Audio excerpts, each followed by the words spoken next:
welcome to another exciting episode of Way of the Brush with me, your host, Kris, aka the Name Butcher, aka Hey You, Get Off My Lawn, aka Kris, you are being creepy again. Way of the Brush, the most informative 120 minutes on the internet on the wargaming lifestyle. We'll talk about painting, terrain, conversions, just about everything under the sun, meaning no topics are barred. We'll talk about anything and everything. So, be warned. If you want to keep the conversation wargaming, hobby, painted related, feel free to ask your questions in whichever area it's in for you. And of course, if you're watching this after the fact, you can submit your questions to Kris at wayofthebrush.com. It is in the description below, as well as a link to wayofthebrush.com. Central hub of all this silliness has the links to all the social medias, as well as Discord. Join us on Discord. Only one rule in the Discord: don't be a dick. That's it. It's the only rule. Otherwise, just like this, it can go anywhere, which is usually some pretty weird places, but I digress.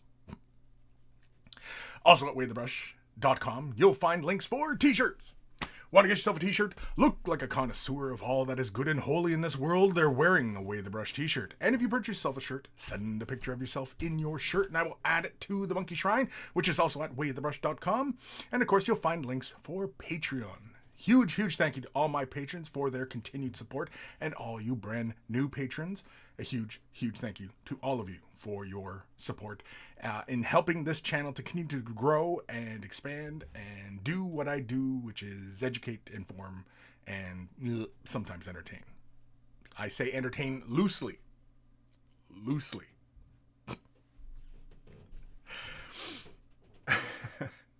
And if you're not able to support monetarily, i.e. money, thumbing up the video, liking, following, subscribing, commenting, ringing the bell, all that stuff helps the channel as well. It helps me out a great deal. And all it takes is a couple clicks of a button, and you're helping me out a great deal. And patrons can help too in that regard. You can do both. I know it's a tall ask, I realize, but big thank you to Carl, Guy Mural for Beer and Blood Bowl. It's his YouTube channel. Check it out. If you love yourself some beer and you love yourself some Blood Bowl, Beer and Blood Bowl is where it's at. We always take time to thank Carl, even though he is no longer with us, for taking the time out of his busy day to create the email jingles to play before the email segment of the show. And so always much love to Carl. And of course, speaking of love, much love to my baby brother Evan for creating the intro, outro music that plays at the begin and end of the show. And so always much love to my baby bro Evan, just for being a big muscly brilliant musician. He's starting to look like that guy. I can't remember what that guy's called. The buddy who used to play the saxophone for like Tina Turner, and I can't remember. He did a bunch of gigs. He big muscly dude. Anyway, I don't know if my brother plays the saxophone, but that'd be him. He doesn't have long hair, but he could easily have long hair. Anyway, EB Comics. If you're into rare comics. It's in the description below. EB Comics. If he might have what you're looking for. I mean, if he doesn't have what you're looking for, then what you're looking for isn't that rare. There we go. Right? There's the fucking sales pitch right there. Who's joining us today? I can see Evan Belleau. Sup, everybody? Sup? Kim, hey. Did you get my email? Yes, I did. I got your email. And in fact, Kim, hold on, let me double check. And in fact, oh no, I only had one. Oh, damn it. Legion sent one as well. You were the only email I had. I was gonna say it was gonna be a short one today, but what are you gonna do? Scott Radom, hey kids, hey Scott. Sophie, what's up, Kris and chat? What's up, Sophie? Sir Peanut Butter, morning, Kris and peeps, morning. George Hintz, over on the Twitch side of things. Hello, aka how are doing? Hope everyone is safe out there. I hope so too. Hopefully, George, you're staying safe as well. It's good to hear from you, buddy. Car King 555. Should I use car wash fluid and cheap acrylic paints for an airbrush? Cheap acrylic paints for airbrush, that's debatable. The car wash, like windshield wiper fluid, I have seen that one. I've not done that one myself. I don't see any harm in it, as it's mostly car wash fluid. It's got slight amount of alcohol in it, and it's water. Like it's like I'm pretty sure windshield wiper fluid has a little bit of alcohol in it, which is probably why a lot of people use it for flushing. I don't see any harm in it using it. So it's not going to hurt anything. It's not going to corrode anything. I mean, if it's good enough for your car and it doesn't, corrode any of the metal or the rubber inside your car, it's going to be fine to use in your airbrush, right? Usually whenever people are cautioning about using strange chemicals in their airbrushes, it's usually people are concerned about rubber, the rings, the seals in the airbrush. That's usually why people are often skeptical of using, off-brand solutions, right? But no, I've known about the car wash thing. I've not done it myself. I just really didn't feel it necessary because I flush with water and with Windex, sometimes with alcohol, depends on what I am painting with. Now, as far as cheap acrylic paints, well, that one is kind of, like I said, it's kind of debatable because, well, you're going to get varying results, right? Some pigments are meant to go through an airbrush, some are not, so they don't have that same consistency as other paints that are designed for airbrush. So, you're going to get some funny results. You can totally do it. Totally. But are you going to get the same results that you're seeing around the interwebs? Now, unfortunately, here's one of those unfortunate realities. In this social media space that we all exist in, there is so much information, so much bad information, so much good information. So many great paint jobs people are doing, and so many, not so great. And you really shouldn't compare your efforts to what they're doing.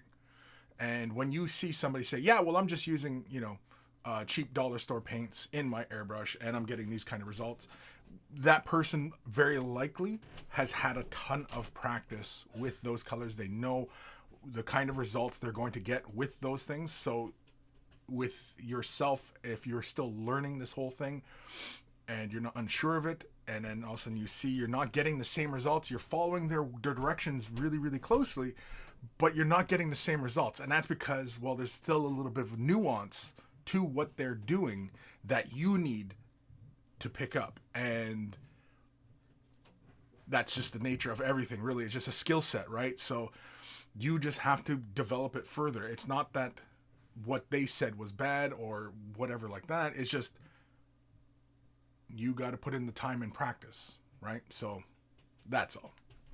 That's all. Just be cautious. And, again, try not to compare yourself to other people out there. It's just, all you're going to do is just end up upsetting yourself and, losing heart over silly shit, really. It's, like we're painting miniatures here. It's not rocket science. We're not splitting atoms. We're not reinventing the wheel. It's just paint. It's just slapping pigment onto a surface. That's all, right? People have been doing it for decades and decades and decades. And, there's, like I said, like I've mentioned this before many, many times, like there's very little new things in the world of painting and miniature painting specifically. It's really just about placement of color. That's where really the mastery and the nuances really start to come into play. When you start to really kind of separate yourself from the pack, as it were, when you start, being observant of how the interplay of color, composition, right, contrast, stuff like that. The nuance type stuff. And that just comes with experience. But anyway.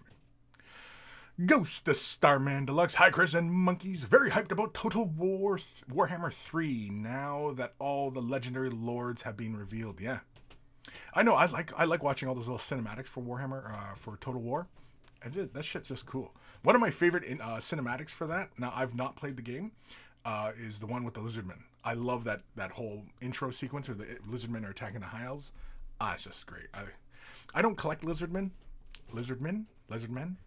But I find them very cool.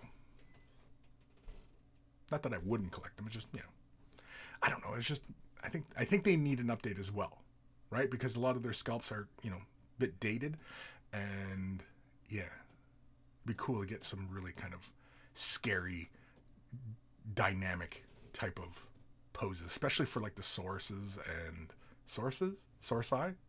What's the plural for source? And yeah, Croxagores, you know what I mean? Like those big scary things. Like I'd kind of like it if they went a little bit more scary with them. I think that'd be cool. The skinks can stay a little bit light, but like the Saurus, yeah, they should be scarier, I think. Not like horror, but more, aggressive, scary. Right? I don't I don't know how to properly explain that one, but like more aggressive, I mean, just angrier spikes, bigger, sharper teeth, you know what I mean? Big claws on them, muscles, right? Everything that would be scary about a lizard, times it by 10, right? Now, some of you out there are like, well, I got a pet iguana and he's cute as hell. Okay, fine. But make him scary. Voice of the Emperor. Been a while since I've been able to catch a live stream. How's things? Things are going good. Are going okay. Good, okay.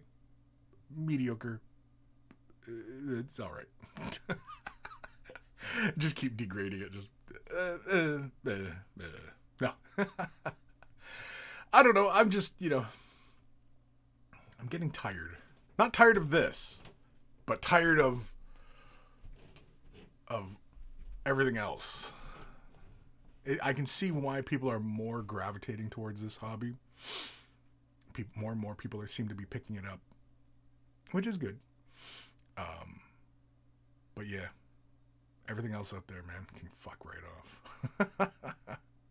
I just want to sit in here peacefully, play with my toys, maybe play a game once in a while, But yeah, anyway. Nathaniel, greetings, Kris and fellow monkey. Is anyone else beside me frustrated by YouTube's age verification routine? Felt like it took me ages to confirm my age, just to watch a movie that contained a little gore. Well, I mean, YouTube, Nathaniel, aren't you posting videos, like creating? Aren't you making? Anyway, YouTube has a lot of fucking hurdles in it, just to safeguard against inappropriate content for younger people. YouTube's all about making sure kids aren't, being exposed to shit. Personally, I think that's the parents. Parents should be responsible for that. It's not YouTube's job. Parents should be monitoring what their children are doing. They're fucking kids, So, yeah, it's not. I don't think it's up to YouTube. I don't think it's up to any business or establishment to set guidelines, unless, of course, the public pressures them to, and they lose a significant amount of money because they're not bowing to public pressure. Then okay, fine. But if it didn't, if it was just some law that they're just observing, then I guess, I don't know. The whole thing's kind of just, it's not. My gripe over this situation is not the same as a gripe over a similar situation. I mean, it's a case-by-case kind of thing. It's not a one answer for all type of situation. Unfortunately, whenever we're talking about these kinds of issues, we often want to attribute one solution to all these problems. And that's not the case. You have to look at it a case-by-case basis. And I think everything should be in that regards. Like, you should really compartmentalize everything. I mean, if you have good ethics, moral standing, determining, what is positive and what is negative, you can do that. You can just go case by case. And so, I agree with that. I don't agree with this. This shouldn't be this. Yeah, this is fine. And you know what I mean? Like, yeah, it's not a one-stop kind of solution. No. Everything across the board. Yeah, but this doesn't really apply to it. No, this applies to it. You know what I mean? And it just hurts. It just hurts people. That's all it does. Scott Radom, Clarence Clemens, the big man, also let of Springfield's E Street Band, also rip. Oh, really? He was a member of the E Street, rather? Yeah. Really? He's no longer with us? Oh. Well, let's have a moment of silence for poor old Clarence Clemens. Kim, If you got a high-end airbrush, they got really good seals in them, and you can put almost any chemical in them with no issue. But isoalcohol is so cheap that you should just use that. Cleans out. Yeah, I mean, most places isoalcohol is really, really cheap. And I mean, you can also make your own flushing fluid too, right? You just get some distilled water, put a measure of alcohol into it, and you have something that will operate fairly closely to windshield wiper fluid. I don't know exactly what's all in windshield wiper fluid, but yeah, I've never read the bottle. I could go grab a bottle right now, but I'm not. I'm not that curious. Kim, I used it to clean my airbrushes for years. Yeah. Defania, wiper fluid is usually made of distilled water, non-ionic tensides, and some sort of alcohol. Should be okay. Yeah. Tensides? What's tensides? I'm not familiar. You might have to spell that one out for me. Ka King, it's sad in Warhammer 3 you can't see Nurgle butt. No, I know. That's unfortunate. And you see like all the demons. I seen the last one that they were previewing for like demon princes. I thought that was really cool. And they show like a Nurgle demon prince. And I thought that was really cool. Because, Nurgle. Nurgle. Anthony B. Shotgun Beers. It's been a while since I read that one. Shotgun some beers. I know we've talked about it in the past about, just kind of shotgun a beer. I don't know. Would I get in trouble for having alcohol on stream? YouTube probably would give me some shit. Twitch might. I don't know. If you can sit in a hot tub practically bare-assed on Twitch, I don't see why drinking or smoking is an issue. But whatever. It's these fucking weird moral guidelines. Again, it's that one solution for all the problems, and the world just doesn't work like that. Ghost of Starman. Lizardmen are kind of in the middle of needing an update scale. The Saurus are very dated, but the Skinks have aged really well despite being older. Yeah, I agree. I mean, like the Lizardmen right now, they're cool. They're still very cool to see them on the tabletop and all that, but I just like to see a little bit more bigger and aggressive Saurus warriors, Especially since a lot of those figures that were designed, they were designed to fit on square bases and in ranks, right? So they were kind of confined, you know what I mean? Versus now they can be like leaping and hiding in scrub, and you know what I mean? Like they can just be doing all sorts of different things, you know what I mean? Like, and it'd be fun, right? So yeah, I'd like to see a little bit more dynamic poses and stuff like that out of Lizardmen and all the stuff. And yeah, they need it. That's the next crusade. We're starting to get Eldar. We're not done with Eldar. So Eldar. Give me all the Eldar. Anthony B. Episode 369. Wanting that Nurgle butt.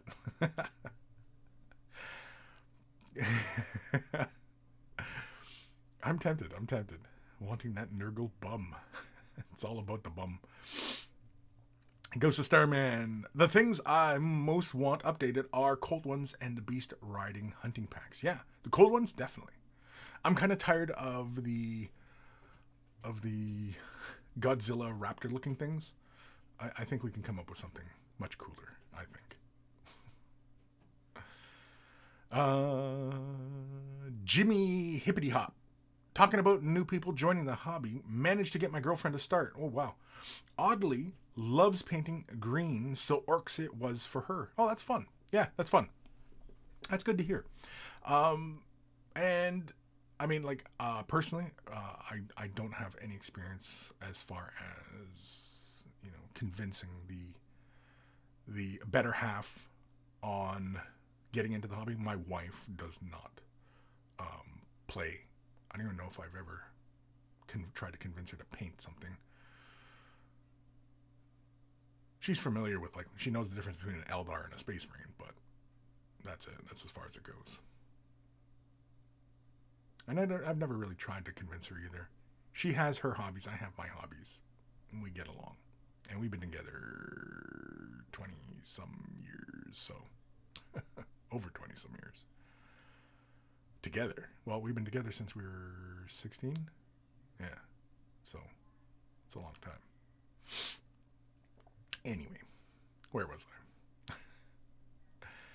I? Nathaniel, not yet, but I'm planning to create content worthwhile to watch. You just start making it, dude. Just start making it. Don't wait. Like, this goes for everybody out there.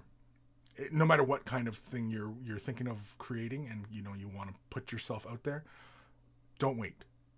Don't wait for the opportune moment. Don't wait for getting the right gear. Don't wait for having the right subject matter. Don't wait. Just start doing it. Get into it now. Yes, it's going to be clunky. It's going to be grainy. It's going to be, edited poorly. It's going to be all these things. Doesn't matter. Just start doing it. If you're serious about, putting yourself out there on the internet, and just start doing it. Don't wait. 10 sides is soap. Oh, okay.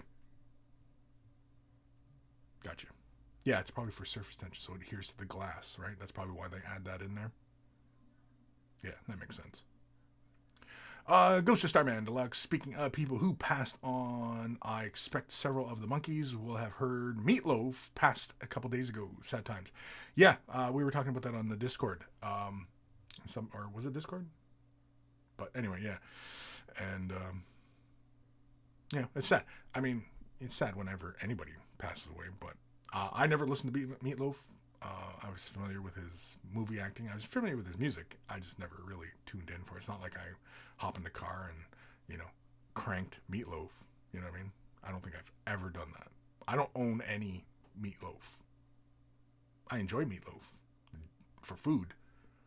But as far as the entertainer goes, no, I never really tuned in. And I'm only familiar with like one or two of his acting gigs. Fight Club is pretty much the only thing I can think of. Wasn't there one where he was a cowboy or something? Anyway. But anyway, yes. Meatloaf. Poor old Meatloaf. Yes. Anthony B. Been a while since I've been on a stream. I hope you're doing good, Kris. I'll send some working pictures of my Starphone. Yeah, please. Oh, please do. Yeah. Please. Please. Please. David Vaughn. The Good Life. Hot Tub Bare Ass on Twitch. Yeah, pretty much, right? It's like, I mean, there's I can't help but sound like I'm getting older and older and older, which is inevitable and perfectly natural. But yeah, there's a lot of things in this world I just feel like I'm continuously becoming more and more out of touch with, and I think that's just perfectly natural. I mean, I'm sure people older than me, boomers and such, they feel very out of touch with a lot of things. A lot of them. Not all of them, but, again, let's go by case by case. My case, I'm out of touch. Cosmic, yo, Legion, Way of the Brush, episode 369, hot tub painting stream. Should we do a hot tub painting stream? My buddy, he's going to put in a hot tub. So you might get hot tub. Careful what you wish for. You might get it. That's all I'm gonna say. Is careful what you wish for. Scott Radom 369. Damn you fine. What a day for some Little John lyrics. Skeet skeet mofos. Oh shit, Scott. Michael Rivera Art. Hard work and advertise. Yeah. That's it, man. This goes again, for everybody out there who's looking to make content on the internet and put yourself out there, for all its worth and all its positives and all its negatives, be prepared for that. It's not going to be like, as soon as you start putting your stuff out there and you think, yeah, I did a really good job on this, then you get one view, right? Don't lose heart. Put out something else. We're often, especially for a lot of creative types, we're often very precious about our creations. And we think that the latest thing we've done is really, really special. But that's just us. That's just you. That's just you. That's all on you. Now, the opposite side of it is you would adopt a mindset of, well, I've created this, but it's garbage. And that doesn't help either. You've got to find that middle road. Like, some people are going to like it. Some people are going to not like it. You know what I mean? And, you know, you got to just aim for the middle of the road kind of thing and just stay in the lane and just keep going. And so, yeah, don't be too precious about your creations as far as like what videos you're doing or whatever you're showcasing or putting out there on the internet. Whatever it is, doesn't matter. Just start doing it. Start, and if you're really, really, really serious about it, you got to start developing that thick skin now, because you're going to be criticized, commented, judged, because it's the internet, and you know you got to be prepared for that, and that's all there is to it. Just start practicing having a thick skin now, because not dick skin, thick skin. That's what I'm saying. Some people are going, why do I got to get dick skin? No, not dick skin, thick skin. Sorry, I don't pronunciate my very well. Anyway, Cosmic. Rocky Horror was his best. Sure, yeah. Meatloaf, yeah. I've watched Rocky Horror once when I was a younger lad. I haven't watched it since. I mean, you know, it didn't impact me very greatly, but you know. Scott Reed, Meatloaf. The real tragedy was Louis Anderson died. Louis Anderson died too? Damn, that got Meatloaf buried Louis Anderson? There's a joke there somewhere. There's a joke there. Kim, Meatloaf was in 51 State with Samuel L. Jackson, and he did some stuff with Jack Black too. Yeah, I mean, I just IMDb his ass, but yeah. I mean, I did not follow the man. I did not follow his music. I did not follow his acting closely or anything like that. You know, I'm familiar with him, but you know, I mean, I didn't like him or hate him. It's just you know, wasn't a fan. And if I ever bumped into him, well, not going to bump into him now, but not in this world anyway. Yeah, I don't even know if I'd recognize him. I don't even know if I'd recognize him. Ghost of Starman, hot tub painting stream would be a good plan. Can use the water from the tub to thin your paints. Just rinse it up in the hot tub. I mean, it's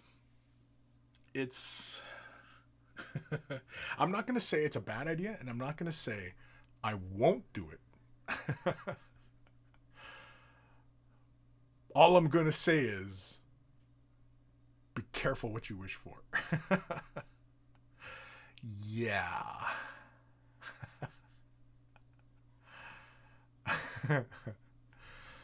The whole idea has just got me laughing.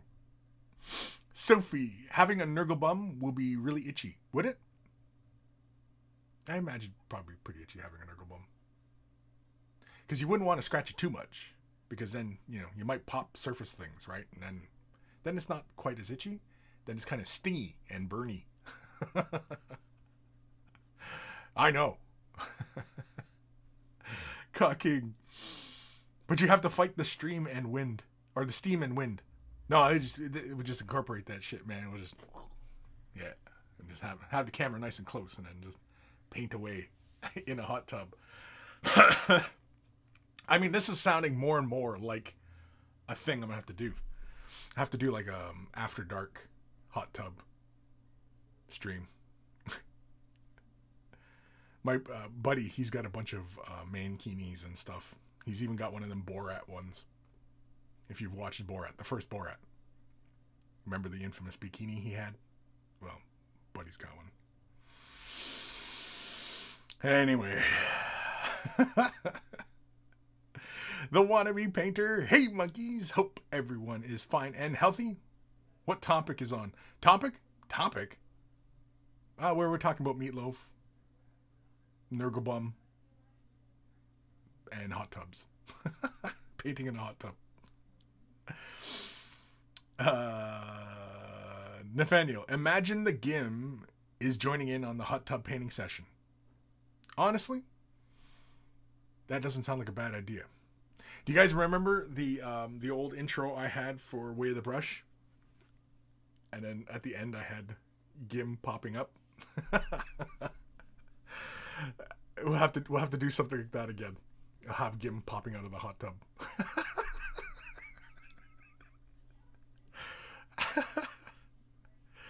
Oh man. See, it goes into some really, really weird places when we start talking hot tubs and man nudity. Heavy man nudity. Not as in heavy as in there's lots of it. Well, lots of it in the sense of girth. I don't know. I mean, I know there's an audience for it, I'm sure. How many of the war gamers out there are going to tune in for it? Probably none. Anyway, Scott rated him. Fight Club was his best. Now only in death does Meatloaf get a name. His name is Robert Paulson. Anyway, Peter Magro. Bring all the shitcast resin into the hot tub. Yeah, everything that is all warped. Hey, Gim, that's it. Jim, because are you still working on your manta? We'll get the hot tub. And if we got to reshape parts, we just leave it in the hot tub for a bit and then shape it into place. And if it's still cool out, we chuck it into the snow. Man, this sounds like a game plan already. The plot thickens. Sophie, it's natural to be out of touch in old age, Kris. Just think back to the good old days. Like just in my head and just have like that little monkey with the cymbals. Ting, ting, ting, ting, ting, ting. Because that's all that's going on in this head. It's just that little monkey. If you could do that little cartoon blow up of what's going on in my thoughts, yeah, it's just little monkey. Anyway, the wannabe painter, Meatloaf, Nurglebum, and Hot Tub in that order or all together? Well, we're months out.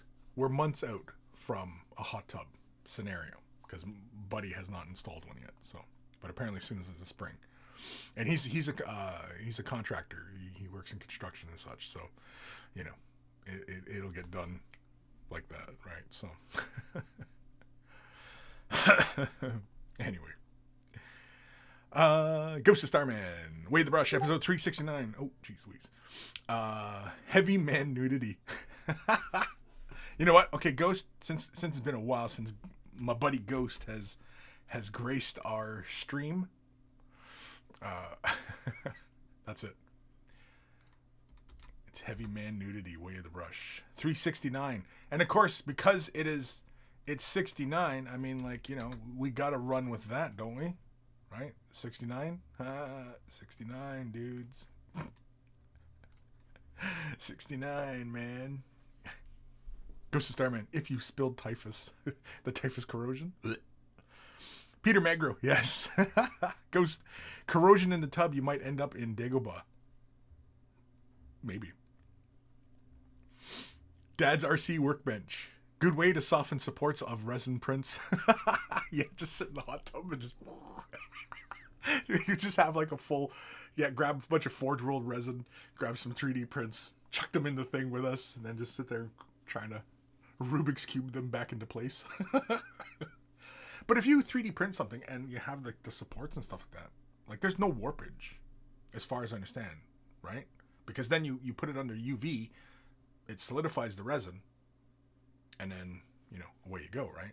Whereas like the resin that Forge World uses, now resin comes in like many different grades, and the resin that Forge World uses is actually quite soft, and that's on purpose.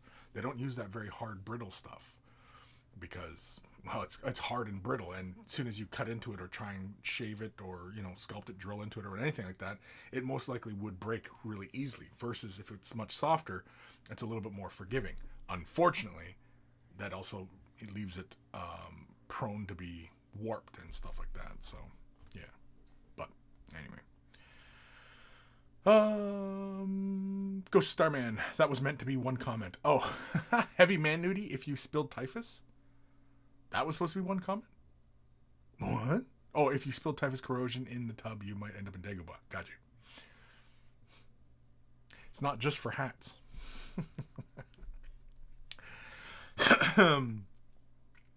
Cock King. After Dark Discord stream in the hot tub for Patreon.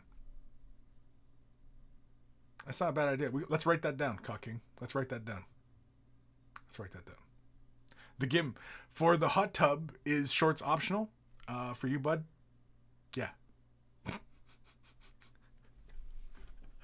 Gim, honestly, I don't want to see your ass, but if you're showing it off, I mean, okay, now if you're going in with no shorts though, no pants, you're just going raw, al fresco, I'm bringing scorecards. And I'm going to have scorecards that go from 10 to 0 with a -1. So that's all I'm going to say.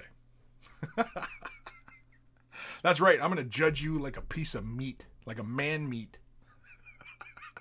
I'm going to judge you. You're going to feel the male gaze.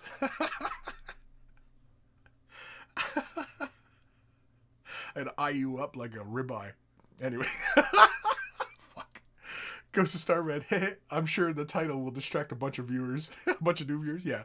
Everybody's going to be like, what? Heavy man nudity? What? Sorry, I need a little bit more coffee here in my bloodstream. Okay. So, what time we at? Really? 40 minutes already? Jeez Louise. Talking about male nudity takes up a lot of this show, doesn't it? It always ends up in that area, in that ballpark, doesn't it? Just, yeah, we're just going to talk about dick and balls. Why not? we're just going to do it. We're just going to talk about dick and balls. That's all. The Gim, I want to be scored on a Nurgle scale. Just for the best results. Peter Magro. Is this upcoming hot tub perversion still free of charge? I guess. I don't know. I mean, the After Dark stream might be on Patreon. Because it seems like Patreon, you can have adult content. So, you never know. I mean, the live stream might be for everybody, but then to watch the recording, you'd have to be a patron, maybe. Who knows? I don't know. I mean, like, like this kind of shit, you might as well just put it on OnlyFans, right? So, Nathaniel, the Gim goes in fully commando, balls first. Yeah, but if he goes in balls first, okay, yeah, if you go balls first, that's basically a cannonball. He's doing a cannonball. And the Gim is not a small man. And a hot tub is not. It's like basically throwing a cue ball into a shot glass. Right? So where's all the water going to go? It's just going to leave the tub. So going in balls first, I don't think is a very good option. Hilarious. Yes. Maximum hilarity. Especially because hot tubs really aren't that deep. And if he went balls first, he's very likely to hit the very bottom. And he's likely to crush his nuts in the process. So, you know what? Let's look out for Gim. Everybody, for God's sakes, people, let's look out for Gim. We have to... Gims are an endangered species. They're an endangered species. And we have to protect the Gim. So... if you can find it in your heart for a penny a day, you can help protect a Gim. Usually Gims, though, they have to be protected against themselves. They're kind of self-destructive. All right. Just for a penny a day. I have Sarah McLachlan music playing in the background. I have a bunch of set pictures of Jim. Oh, shit. Just for a penny a day. You could help again. All right, let's jump over to Instagram. Let's have a look. See what's going on with the Instagrams. This is all the previous stuff. So some jerkweed posting his efforts on the Reductus Saboteur. Oh, the wannabe painter. Work in progress for my Russian tank. Very happy how the texturing came out on the turret. Creating it was way more simple than I thought. Looking forward to the weathering and for some chipping. When did you post? Oh, you posted a day ago. Yeah, because I know we were talking. Oh, I gotta give this a like. I know we were talking about weathering and such. Now you've created this really wonderful. What do they call this texture on the armor? Because you see it on like some early American tanks. You see it on these Russian tanks. You don't really see it on the German tanks though. But now, is it a coating or is it the way they produce the metal and shape these things? Because that's kind of what it looks like, right? Like they just do it in a big sand mold and pour the thing and make the turret kind of thing. Honestly, I have no idea. You that transfer that you have on the side, I hope you used some sort of adhesive, decal adhesive solution. I often recommend something like Walther's because that just basically melts the transfer onto that surface. But if it's just kind of stuck there and you haven't sealed or anything like that, the air is going to get in behind that transfer and it's just going to flake off. So, yeah. Yeah, I really like the texture though. And that was deliberate. That you what did you do? Just sponge a bunch of paint on? Is that what you did to get that texture? I did a tutorial quite a while ago on basically not really using a brush to paint a Nurgle Marine. And I used basically the sponge to just get the whole process started. And it ended up looking kind of like this, but with rust and everything like that. And yeah, I did that tutorial, ages ago. I think when the Dark Imperium box came out. So that was a while ago. Good stuff, though. Oh, some jerks. Wraith Lord. Okay. No, we've already had a look at all this. Okay. So I guess we didn't get... Yeah. Because I really like this one here. Okay. So that's it. That was all that was new. In the Discord. Or Discord, fuck. Instagram. So if you want me to have a look at your minis, use the hashtag WayOfTheBrush. I normally have a little thingy up here reminding people, wayofthebrush.com, but I had to switch programs. For whatever reason, my program was buggered up. Been a problem.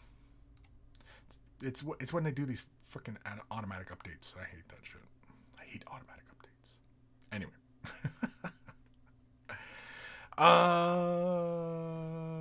Shit, where the hell am I? The Gim. I would have went with a wrecking ball into a tub, but artistic license, I guess. Yeah. Use the hashtag protect Gim's balls.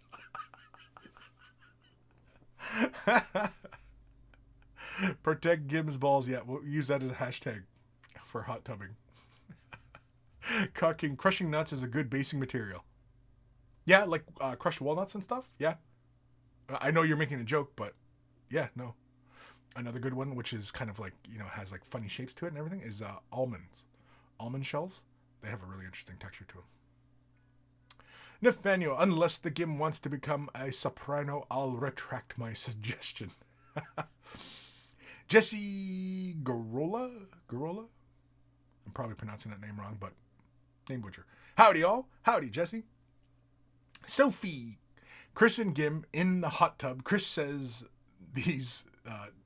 nice. These supports are coming off easy. Gim says this plastic piece down here has gone all squishy. Kris, that's a knit plastic and resin piece. Gim. Kris, that's a plastic or a resin piece. Gim. I don't get it. I don't get it, Sophie. You've confused me. I think I understand the scenario you're creating there, but you know what? Let's not try and predict anticipate. I think that we'll just let the dice fall where they may.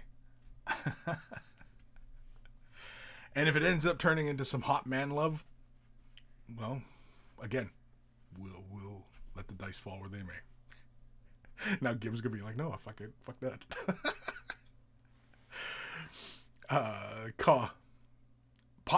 Pot metal casting on metal. Pot casting on metal. Yeah, so is that how they did it though? Is they basically did like a sand mold and then just poured the metal and then just got the form? Or is it they shaped it and like how did they end up with that texture on that surface for that metal? That's what I'm curious about. Anyway, the Gim, I like the tank texture. Looks accurate. Yeah, it's really good and it's like really small and like it's very subtle. Like looking at it really close. Like if you lit that properly and put a background or what have you, like and took a picture of that and made that transfer look more like it's painted onto that surface. Yeah, that would look like a good scale for that piece. Like it would look like a real turret, you know. George, the texture on the tanks is from the parts being casted. Right, so it's like the sand casting. Is that what they're doing? I assume that's what they did back in the day. I'm sure they probably still do it when they sand cast these big parts. Because don't they do that for like engines and stuff? They sand cast them like engine blocks, something like that. I don't know. I'm not in fucking manufacturing. I put paint on models. I'm not out there working in the steel mill. Hot stuff coming through. Peter Magro, some nice models there. Yeah, it's a lot of fun. Again, if you want me to showcase your efforts on Instagram, use the hashtag Way of the Brush, and it'll show up in this little segment that I do. The wannabe painter. The turret on American and Russian tanks were cast. German tanks had rolled steel plates on their tanks. I created it with Vallejo putty and stippled it with a brush. Ah.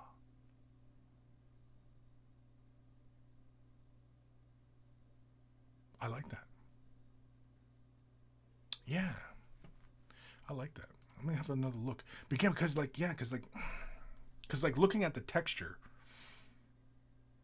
it doesn't look like an obvious stippling.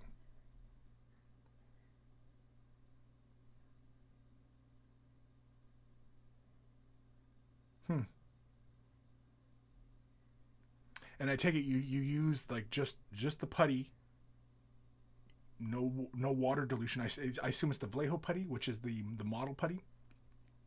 You use that fairly thick, put a thin layer down, take like a stippling brush or just dirty old brush, whatever. You can probably even use like a toothbrush or something. Well, a toothbrush might give you too big pores, but anyway, yeah, and you just lightly texture that surface. That's really cool. I like it. Is that something you made up, or was that something you picked up in scale modeling? Like in other forms and stuff?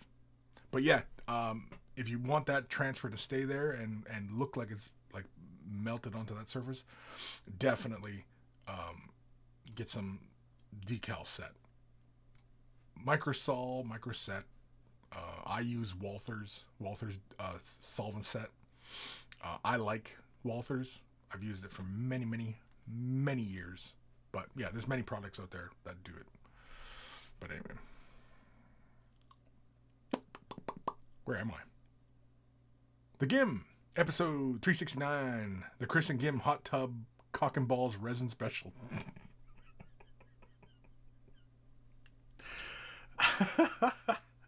I think we just have to call it the Hot Tub Cock and Balls Resin Special.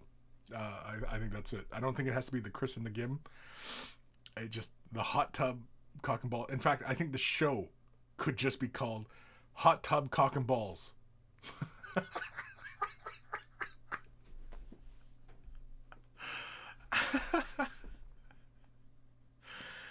In fact, now I just kind of want to make a show called Hot Tub Cock and Balls.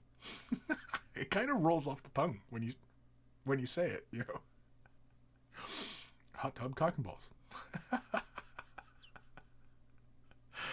Scott, I personally recommend hitting any surface on those tanks where you're putting a decal to brush the area first with some gloss varnish in addition to the decal solutions.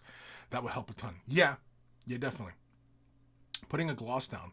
You can't put a heavy gloss, though, because that could obscure his surface, the texture on his surface, and he really wants to protect that. And yeah, so I know it is kind of tough. Also, too, I mean, like the Vallejo putty, it should cure rock solid. The layer of paint should insulate that. So the decal can sit on just the paint and then seal it. But yeah, I mean, you can gloss varnish it, but you know, either way, there's many ways to go about it. Jabba's left nut. Hot man love in the hot tub. Gim stands up, shouts, Eldar suck. Kris replies, yes, we do. Jesus. Eggplant emoji. Good God, man. Good God. I don't know if we're going to go that far. I like Gim. Not that much. I mean, I guess really it depends on how cold it is. Yeah, that's really about it. I mean, I like him, but I mean, there's a big difference between being friends and then being friends, right? So we're not really at that part. Aaron Siege. Sup, Kris? Monkey Brethren? Happy Saturday. Happy Saturday to you, Aaron. Jimmy Hippity Hop. They still sandcast engine blocks for cars, yes. Do it for conrods as well before finishing. Conrods? I'm not familiar with what conrods are. Conrods. No, that name is not, or that word is not ringing any bells for me. Kim, I do. Martin makes great stuff. Okay. What were we talking about?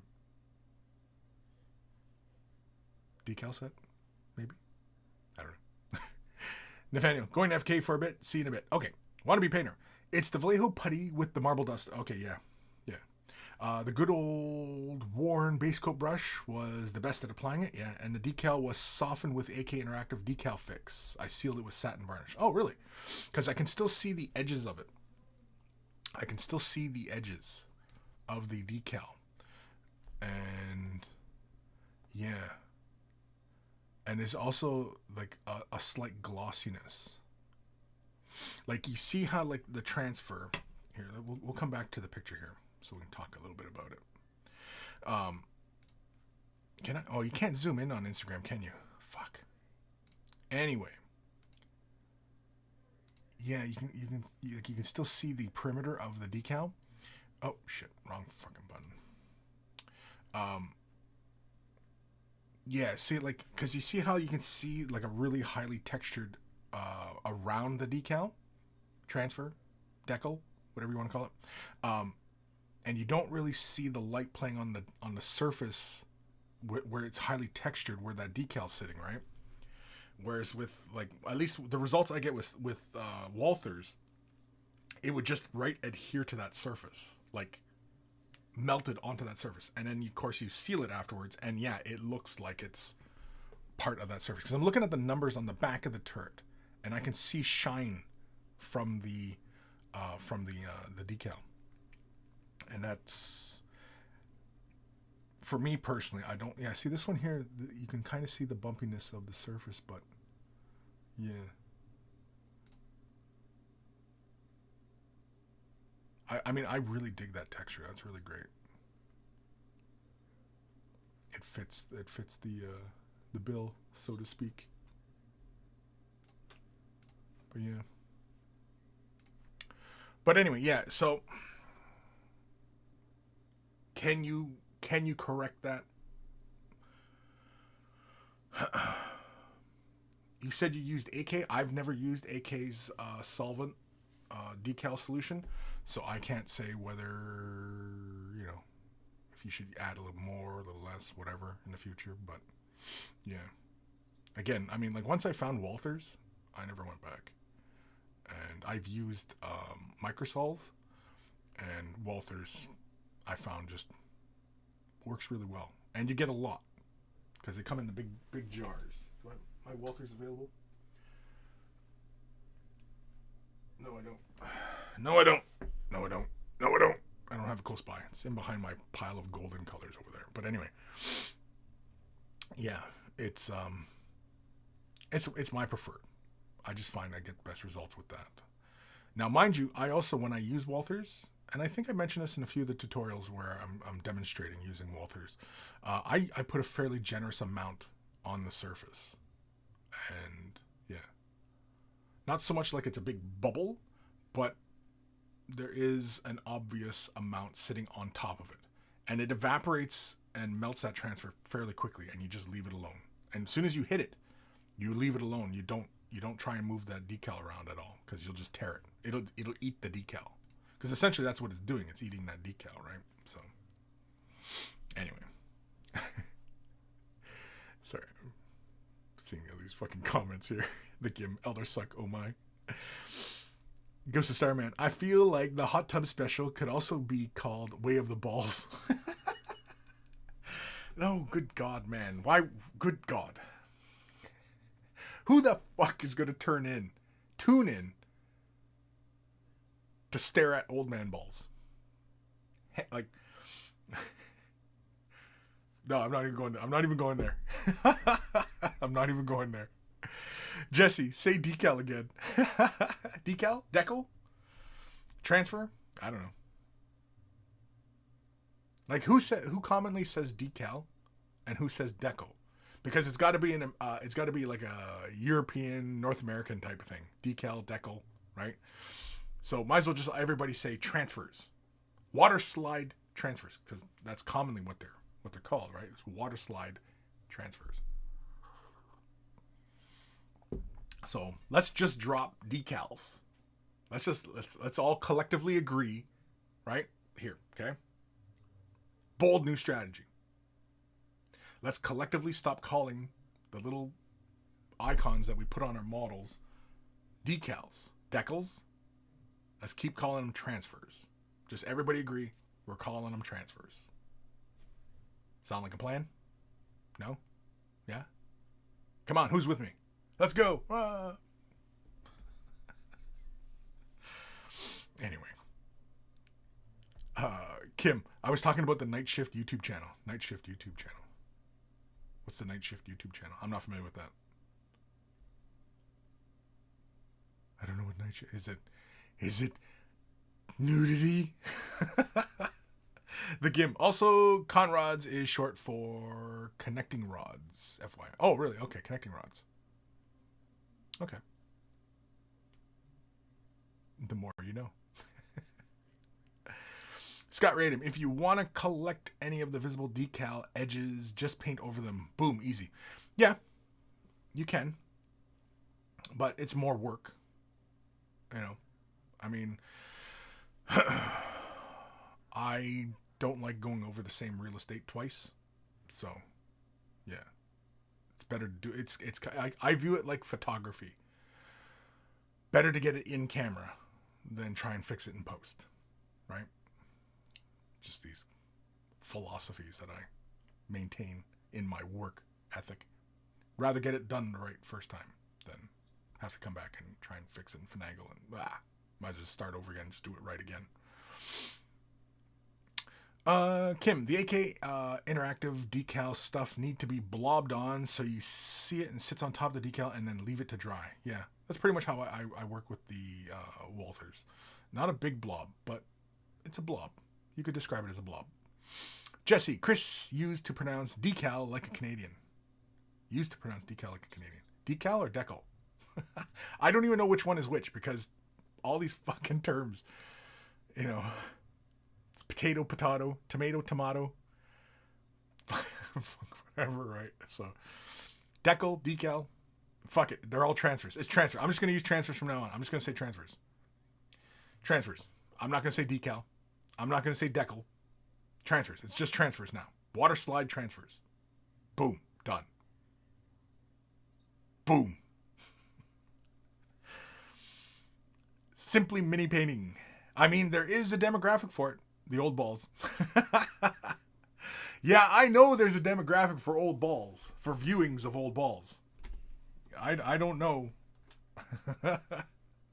I mean, if you know, the whole painting thing doesn't work out. You know. We can always just transition into that kind of content. I mean, if nobody's tuning in for the painted, we might as well tune in for balls, right? Fuck. Ghost of Starman, petition to call decals slippery stickers instead. Slippery stickers. I kind of like that. Slippery stickers. Let's just call them slippery stickers. Right? Slippery stickers. I like it. No, I'm going to stick with transfers. Scott Radom, decals for life. It's a Canadian way, brother. Decals? Decals? No, fuck it. I'm tired of this discussion because if I say decals, then everybody jumps on me. If I say decals, everybody jumps on me. But if I say transfers, nobody knows what I'm fucking talking about. So, yeah, there we go. Sophie, just call decals fiddly, easy, breakable stickers. That's too many syllables, man. It's too many syllables. Fiddly, easy, breakable stickers. That's like slippery, fiddly, easy stickers. Man, that sounds like the fucking Maybelline commercial.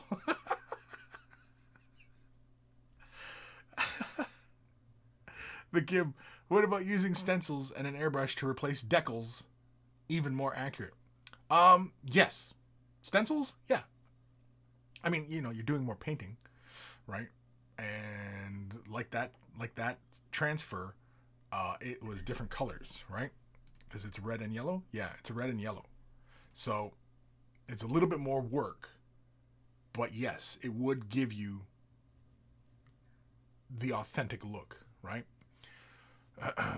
Because then you can even get a little bit clever. And if you made your stencil a little bit smaller, you know how sometimes like when they're spraying things down and they're using that stencil, like on big objects, right? And you can see the edge of the stencil where you get a little bit of that overspray. And it's like right on the vehicle and you can see like they got the number 3, but you could see that there was like where the stencil outline was because there's a bit of overspray. You know what I mean? You can add that kind of element to your finished piece just for that little touch of sort of realism, right? That nice little detail like that. It's a fun one. I think I demonstrated something like that, a long time ago on a piece of terrain. Basically making something look like it was spray painted using a stencil, when in fact all it was like tape and dry brushing, I believe. Something like that. Kim, the Night Shift channel is a model channel that run by Martin Kovac, and he does historic stuff in tanks. Oh, never heard of it. The Gim, Kris's OnlyFans site called Hot Tub Cock and Balls. Don't, because we'll make it, man. I don't know why. Like, are you now? Okay, wait. So this is the Gim throwing this comment at me. Now, so are you saying, dude, that this is we're gonna do this? Like, we're starting a channel together? Is that what you're saying? Are we just gonna, go all in on the bear community and, make our nut, as it were? I'm just wondering. I just want to know what the game plan is. I'm in. I mean, if we're collaborating on something, I'm in. But yeah, I just want to be 100% clear as to what our goals are. Jesse, LOL, sorry for all that. I missed the show. No, it's good, man. It's good. I mean, whatever gets... I mean, I'm willing to make fun of myself to get a laugh. I like getting laughs. And as some of you may or may not have guessed, in school, I might have been a bit of a clown. So, just saying. This is what happens when your kids goof around in school and become class clowns. They end up having to join OnlyFans for cock and ball shows. Oh, shit. Ghost of Starman. Maybe she free-handed it. Maybe it's decals?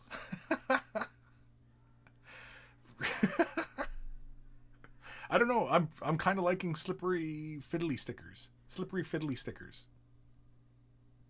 Because easily breakable. Yeah, we already know stickers are breakable. But slippery fiddly. Fiddly slippery? That's just fun to say. Fiddly slippery. I'm not going to lie. I'm going to be saying that to myself all day. Fiddly slippery. Dark Commission. Decal is short of decalcomania, which is the English version of the French decalomanie. Therefore, we should pronounce them decals. Hi, by the way. Decals? Say what? Fucking blowing my mind, man. Decals? So now it's not decals, it's not decals, it's decals? Fuck. No, I'm just calling them transfers. That's it. It's transfers. From now on, I'm not using that word anymore. I'm off that word. I'm off. I'm like a heroin addict here. You got any more of them decals? No, it's transfers. Just transfers now. That's it. Transfers. Boom. Transfers. None of this gibbly-gook about decal, decals, decals, schmeckles, whatever. They're transfers. Jimmy Hippity Hop. Transfers is what we call them in the UK, so we're with you, Kris. Okay, so I got the UK behind me. All right, well, I got the UK behind me. It's all good. It's all good.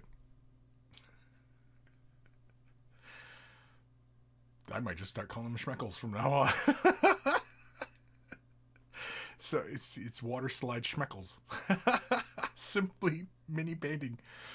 Do the OnlyFans cock and balls and only have videos of roosters and beach balls flying around. Just roosters and beach balls. Yeah. That's the easy Gim. I mean, we've got the game plan right here, man. And honestly, oh, you know what? A street over, but their backyard is fairly close because there's like this bike path between properties and everything like that on the other side of like the streets. Anyway, they have chickens and they have a rooster, and you hear the son of a bitch, often. And yeah, just get a rooster. Maybe the channel logo should just be a rooster with beach balls, like 2 beach balls and a rooster, and that's the logo. I've got it, Gim. We've already got it all, man. We got the plan. All we got to do is start filming some content. We're not going to wait for the right moment. We're just going to start filming it. It's going to be garbage at the beginning, but that's okay because we're just getting it started. Getting into a routine. And we'll film it in seasons because Gim, unfortunately, lives a good distance away. He's about a 7-hour drive, I believe, right? Ottawa's like 7 hours. So it's a 7-hour ride to Gim's place. So we got to work out filming it all in seasons. So we'll film 15 episodes so we can show it over 15 weeks or kind of thing. And then, we'll do seasonal type drops. Yeah. Yeah, I like it. No, this is the plan is coming together. And you guys are all laughing because I sound like I'm being serious. I'm being serious. Ghost of Starman. Fiddly Slippery is you and Gim in the tub. Is that our code name for each other? Fiddly and Slippery? Oh, fuck. Dark Commission. Treckles? Deckfurs? Deckfurs? What's a deck fur? For decking, silly. The Gim. A rooster with 2 balls in its claw. Oh, that's a good one too. Yeah, kind of like a fighting rooster, and then he's got like a ball or 2 balls in his hands and his claws, right? Or are you thinking more like a majestic rooster, like his wings are flayed out and like he's got it almost? Imagine almost like how the logo for in Star Trek, the Romulans, how it's like this big bird, but he's got the 2 things like the 2 orbs in his hands. Are you thinking something like that? Something aggressive? I don't know if that sends the right message. I think something a little lighter, rooster with 2 balls in his cock and balls. Yeah. I'm going to have to fucking design this for real now. Because I kind of like the idea of cock and balls. The logo, not actual cock balls. Well, Again, it all depends on how cold it is. The Wannabe Painter was off a few minutes. The AK Deco stuff isn't the best, but it does the job. I took the casting method from the Night Shift and Grimdark Compendium YouTube channels. Interesting.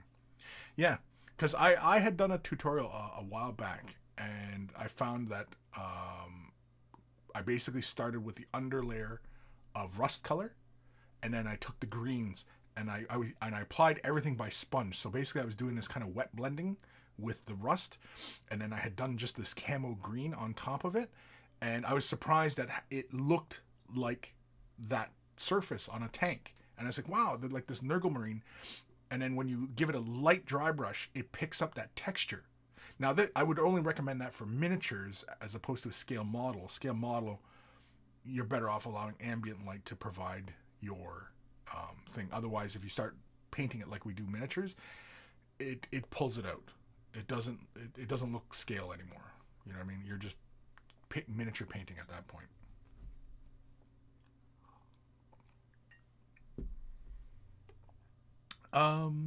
The GIM, 7 hours if you drive legally. Yeah.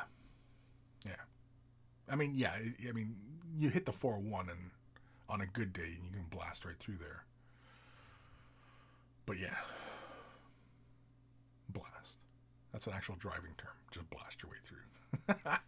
Kim, the big rooster with the balls hanging out of his shorts. That'd be great logo.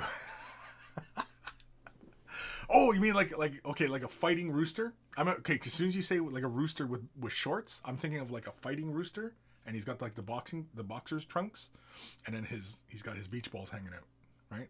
So he's got his fisticuffs up, but he's got his little beach balls hanging out. Cock and balls. I don't know. I'm kind of liking now the idea of like an aggressive rooster and his big claws, and he's holding two balls. Not hairy balls, but like, beach balls, because it's not quite as obvious, right? What's another word for balls? Testicles, right? Avocados? He's holding two avocados? Because avocados, literally testicle. But anyway. And if I'm sure somebody out there is like, what? What do you mean avocados, testicles? Yeah, that's what it means. Avocado, it's testicle.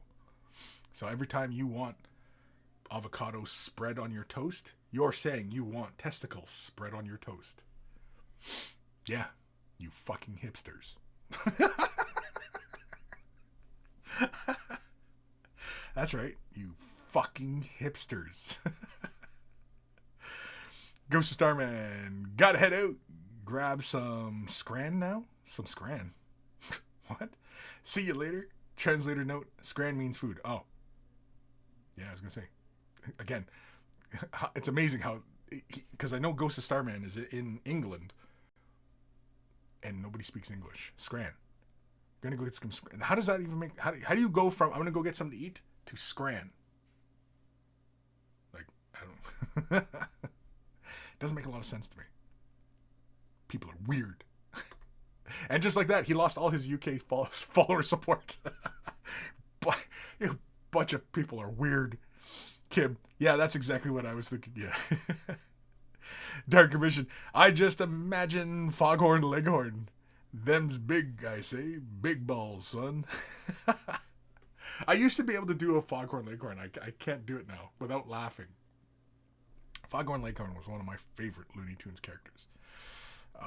Just, racist as fuck, but yeah.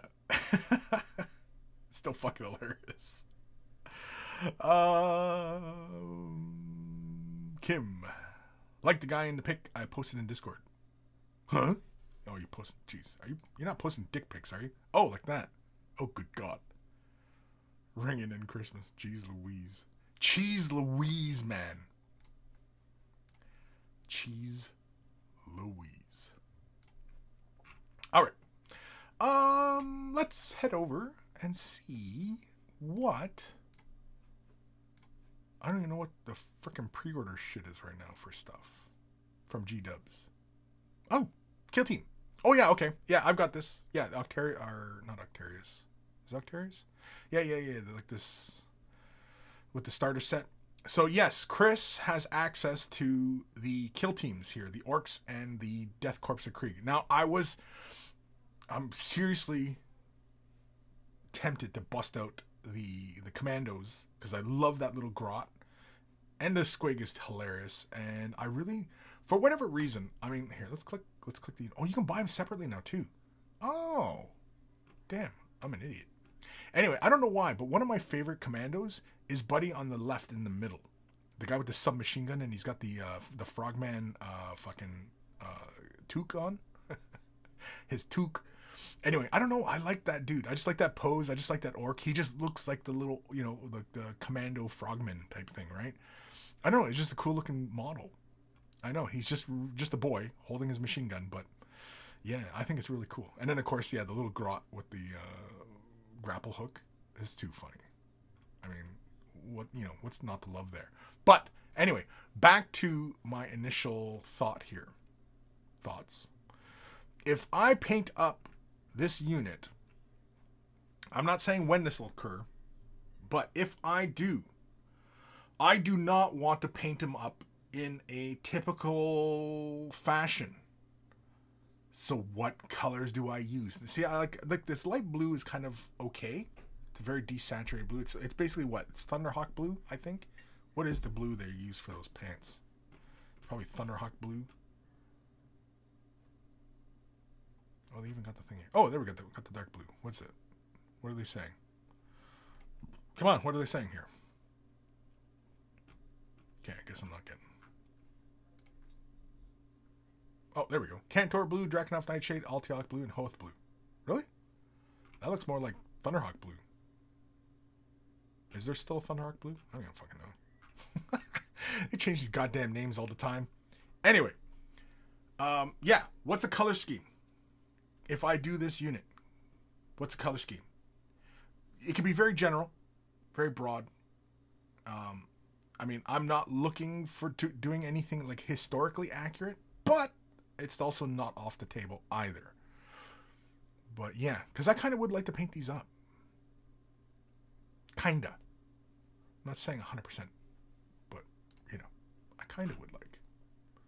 How the fuck do I go back from the same page? Octarius, yeah. So, yeah. G-Dubs was kind enough to send me a copy of this. So, yeah. So I have access to these guys. I have access to the guardsmen and the commandos. So, if anybody's got some brilliant ideas, feel free to let me know. Got books and stuff. Oh, yeah. I'm going to do a quick little overview of this Aeronautica book. Games Workshop sent me this as well. So, I am going to I'll probably film it today, actually. Because I'm excited for this. Yeah. There's lots of stuff in it. Which is why I want to talk about it. And I like Aeronautica. Even though I've not played much of it, I like it. It's a lot of fun. Anyway. Where am I? In the chat. Don't know. I don't even know what we're talking about there. Aaron Seach, I want to make a kill team of Grots and the Bomb Squigs. Grot Team 6. Yeah, Grot Team 6. That's an excellent idea. Yeah. Just a bunch of Grots with Bomb Squigs. Yeah. Kim, it's the same as Arcturus, only with the rulebook in it, and only one sprue of terrain, but mostly the same box with the new starter. Yeah, it's like it's a starter box, right? I mean, like it's not meant to be, the full box, right? Because you want to entice people to buy that. You basically make something a little bit more affordable, still give them basically the two gangs in it, and yeah, you're basically playing. I mean, you're in. It's a good. It seems like it's a good starting point for a lot of people who are interested in this. And yeah, just some barricades. I mean, just to get you started. It's a starter box. It's a starter box, right? Get you started. I mean, get you the models. That's the important part. Get you the gang. A little bit of terrain, right? And anybody who's on the fence about picking up these gangs in this box with the book, the core rules, and everything like that, that might be a gateway for them too. I say gateway like basically, they're going to get addicted. They're in. They're hooked. But anyway, Zero hobbies. Olive, drab, and tan. But isn't that already their color scheme? I'm not saying I'm not going to do it. I'm just olive, drab, and tan. Like their coats are olive drab and the pants are tan? Yeah. Kim, I painted the Krieg and I think I will get one more box of them. They are great models and has so much stuff that you can make 20 of them and they're all different. Really? Yeah, I haven't had a look at the sprues. I have no idea like how you can really change them up and stuff, but yeah. Zero or brown instead of tan. No, I think I like the tan better because I can kind of see it like the olive drab, which is a darker greeny off green, and then the tan being a very light color, like a khaki color, right? I can see the colors, and I can see the guns being painted like wood, so they actually have more of a World War I, World War II kind of vibe, right? Yeah, it's interesting. Not saying it's a bad idea. Jiminy Hippity Hop. Paint them a Steel Legion for trigger points. Paint them Steel Legion. Just khaki and brown with dark helmets. It's not a bad idea either. Just to trigger all the really diehard Death Corporate Krieg players out there. And I know there's a whole bunch of them out there. And then just keep calling them the Steel Legion. Just to really extra set people off. Yeah, I'm not really one for, being a shit disturber or anything.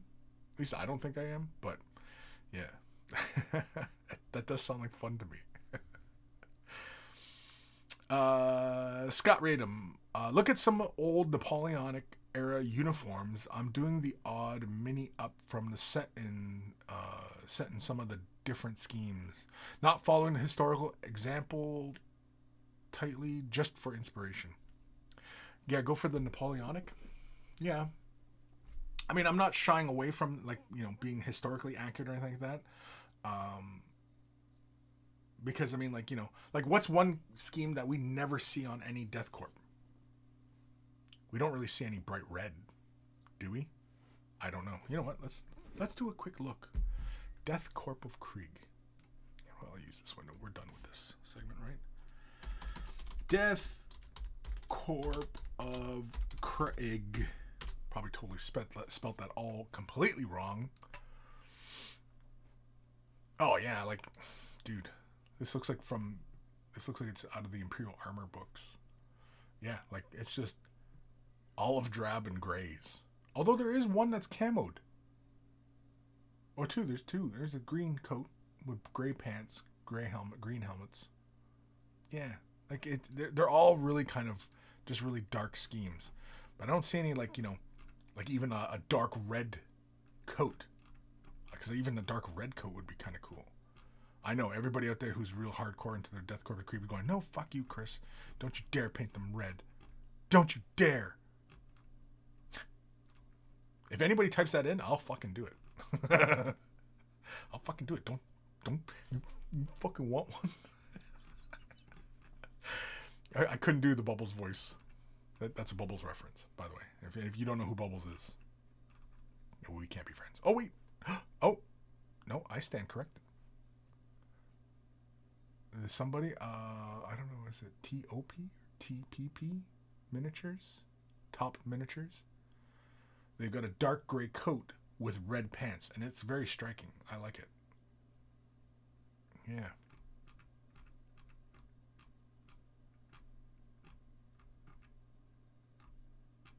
Sorry, I'm just kind of scanning around. I'm just seeing what kind of color scheme. Yeah, they're all the fucking same. All these Death Corps of Krieg are all the fucking same. Oh, it's TV. I heard car alarm. I was like, what the fuck? Anyway. Oh, yeah. Death Corps of Krieg.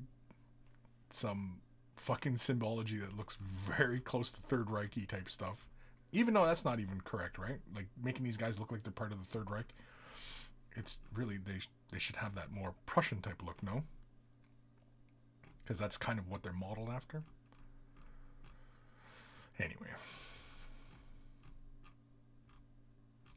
So whenever you see these guys getting done up and they're making them look like they're Third Reich, yeah, they're just being shitbags. In my opinion, they're just being shitbags. Yeah, interesting. Yeah, the Death Corp of Krieg, man, like very interesting concept for Imperial Guard, but all the color schemes are all the fucking same. But then again, I mean, like you see Cadians, and it's always the same damn color scheme for Cadians as well. You know, so what are you gonna do? Anyway, the GIM do Death Corps of Krieg as red coats, paint their helmets in white to represent the white wigs. Yeah, well, because like somebody mentioned, who was it? Scott, old Napoleonic. Because like for me, I mean, I would probably go with like a straight up Prussian type of look, but that's boring. And I think I scanned through and I saw one. But yeah, doing bright red. I only seen one example of somebody incorporating red on their uniform, and it was just the pants. The pants were red, and the cuffs of their jackets were red. But yeah, but doing like their coats looking like red, yeah. It's kind of interesting. Like a dark red, I'm thinking. Like vermilion. You know what I mean? With white helmets? Yeah. That'd be kind of cool, actually. It's a thought, anyway. The wannabe painter. What about painting real camouflage on them? Yeah, well, I've seen the one art piece that I saw, which looked like it was from Forge World, or from the Imperial Armor books. I would assume this is from the Imperial Armor books here. I'm going to go to the screen right here. On the far right. That looks like it's from the Imperial Armor books. I don't know. I'm not steeped in Death Corps of Krieg, but yeah. But like again, like all their color schemes are all the fucking same. It's all just camo green or dark gray, maybe blue. That's it. No purples, no reds. You know. But yeah, but in that art piece, there is some camo. You can see there's camouflage on their things. But maybe go for like more striking camouflage. Maybe like urban camouflage. Urban camouflage would actually be kind of cool. And kind of fitting. There's ideas. There's ideas. So anyway, yeah. And I've been mentioning this on the other live streams this week. That I am going to take the week off from live streaming, other than Way the Brush. So I'll do another Way the Brush next Saturday, but otherwise there'll be no live streams. On YouTube, you're not really going to notice the disruption. Shouldn't anyway, but on the Twitch, yeah, you're going to notice a slight disruption. Plan being is that I'm planning on doing a bunch of filming this week, so that's why. So you're going to see a few more tutorials coming out, but yeah, and other videos, like I said. Talking about stuff. Talky talk type videos. Talky talk. Anyway. Sophie, I'm looking forward to seeing your Aeronautica Vipers, Kris. Yeah, you know what? And I was thinking, like, you know how I've been talking about, like, what should I paint the Space Marine flyers? You know, like the Fire Raptors and Thunderhawk and, you know, the, what are they called? Zephon Interceptors, I think. They look like Vipers, and I'm really, really tempted to paint them to look like Vipers from Battlestar. And then I'm thinking, okay, well, what kind, like, should I just paint them up like Vipers and ha ha ha? Or should I, you know, keep a consistency and do all the Space Marines in that color scheme? And what color scheme does that look closely resemble? The white body with the red lines, right? So maybe I'll do the flyers in that motif of doing that kind of color scheme. But the thing is, though, is like if I do them like Vipers, I want to do them to look like from the show. So it's not a cold white; it's actually more of a warm white with the weathering. So I want them to have that like carbon scoring on them, and the weathering, all the weathering on them. So that's what I'm thinking. I think if I'm gonna lean into making them look like a Viper from Battlestar, I'm gonna really lean in on the Viper. Like lean right in, like. Right there. Anyway, everybody who's watching is like, what are you fucking doing, man? Stop. You're in my personal space. Legion, a blue turquoise for the overcoat and a burgundy for the inner coat and sleeve. Yeah. Or even like even just like as a bright color scheme, I was thinking like even like a dark turquoise with a yellowy undercoat or pants, like a yellow. Yeah, I know it doesn't really make sense, but fucking color schemes in 40K don't make sense anyway. So yeah, Space Marines in bright red armor doesn't make any sense. Space Marines should have camo schemes on them, right? But anyway, Kim, I don't think I've seen them painted in city camo scheme. No, I don't think so either. Like the city camo schemes, urban camo schemes, right? Even like a desert scheme would look cool too, with dark helmets, make them look like Steel Legion, and call them Steel Legion, and just have everybody upset. Just trigger everybody. I'm kind of thinking that'd be hilarious.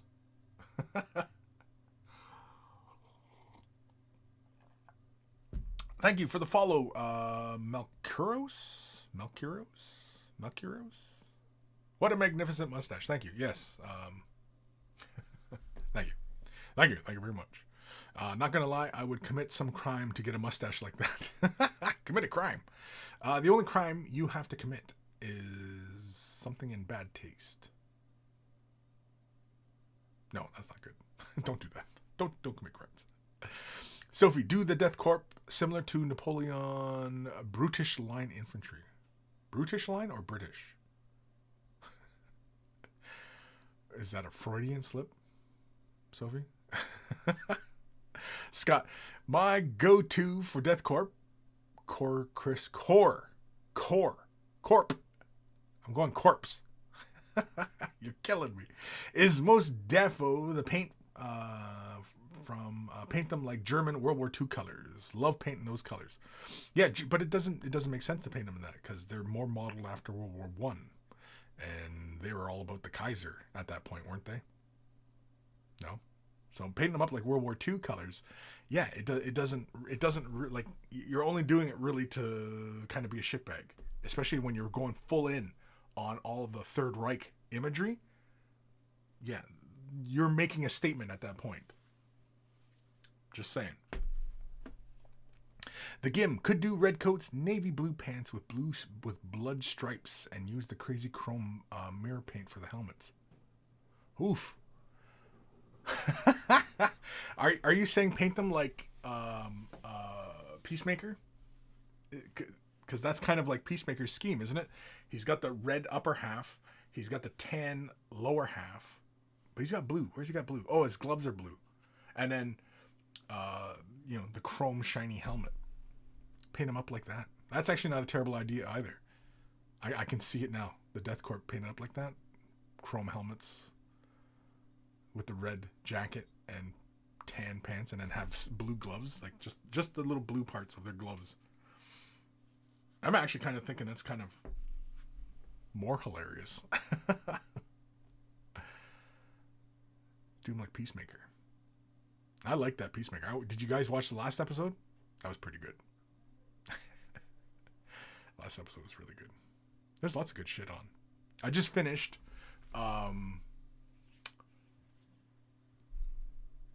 Station 11. I can't. Who the hell recommended Station 11 to me? Somebody recommended. I remember somebody was mentioning Station 11 to me, and so I ended up watching Station 11. Enjoyed it.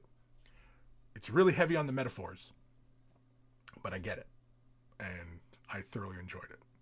And I also watched For All Mankind. For everybody on Apple TV.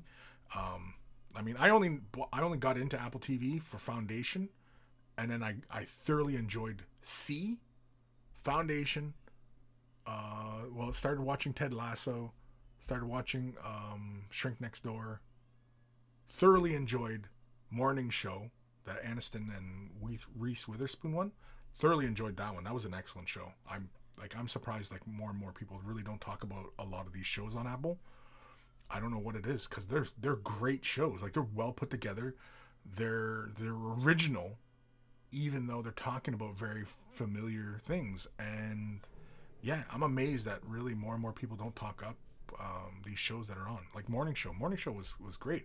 I thought it was something else, and I didn't realize it was what the show was about. And yeah, thoroughly surprised. Same with C.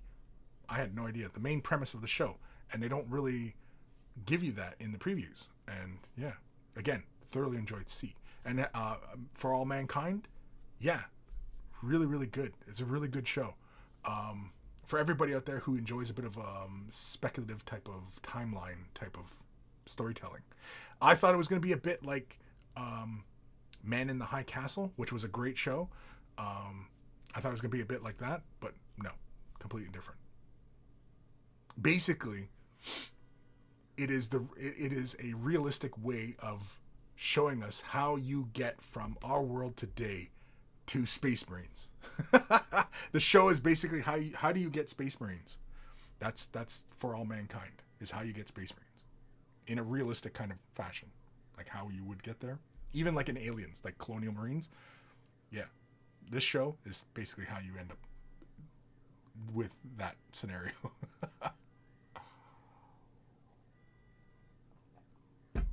Where am I in these comments? Dark Commission. Shitey brown and orange with green and purple stripes. Oof, yeah. That's a color scheme, all right. Imagine making the color scheme. Somebody says, yeah, do Napoleonic uniforms. And so I type in Neapolitan. I get the Neapolitan color schemes. Go for Neapolitan color scheme. Okay. Brown, white, and pink. It's like, what the fuck did you do? You said look up Neapolitan ice cream. No, Napoleon color scheme. Oh. Oops, my bad. Kim, I gave my Krieg red lining in the coats, just like the SS guys here in Norway under World War II. But that's the one thing I did on them like that. Yeah. No, I'm not saying you can't paint them any which way. If you want to paint them look like Third Reich stuff, by all means, go right ahead.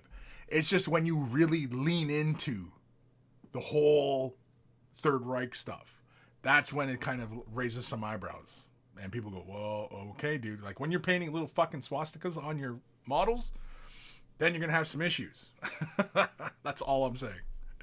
Is you're going to raise some eyebrows. People are going to look at you like, dude, what the fuck? Waversburg. Krieg is more French than German. Is it?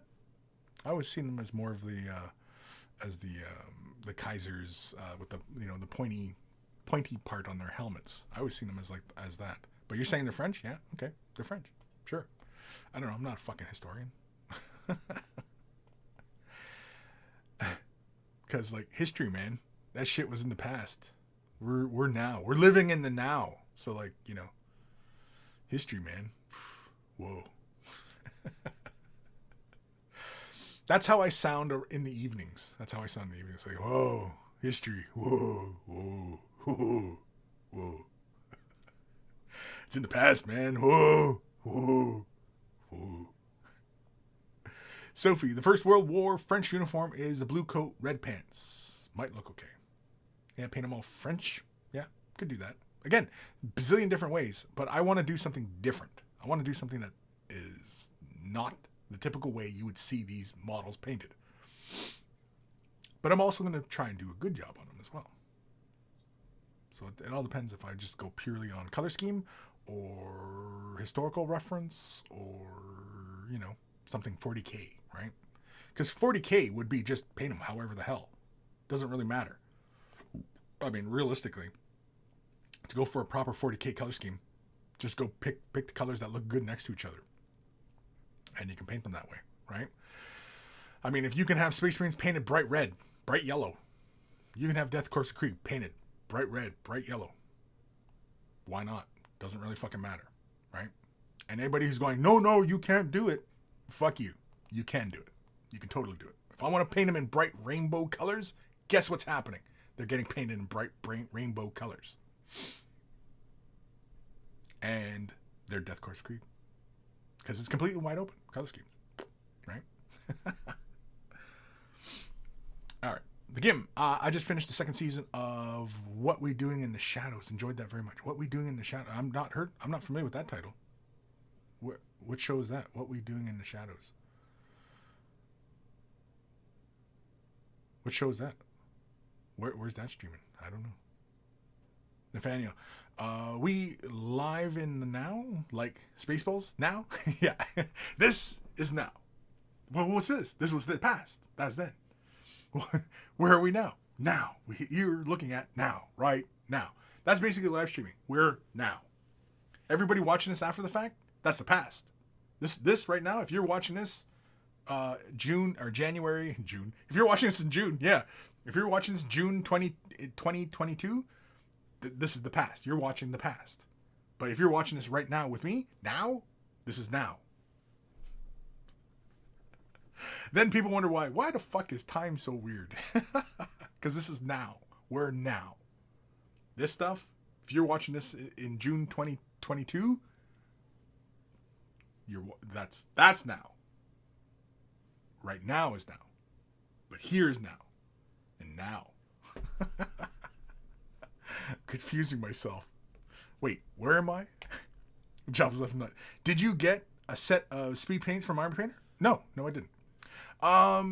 A while back, somebody from Army Painter or somebody who's affiliated with Army Painter was looking to send me a set of the big mega paint set. And at the time, I was just really loaded with a lot of stuff, and I turned it down because I did not feel that I could give it the amount of time that, they deserve. Because I do enjoy a lot of Army Painter. I've used a lot of Army Painter stuff in the past, and I've enjoyed it. I thought their products were good.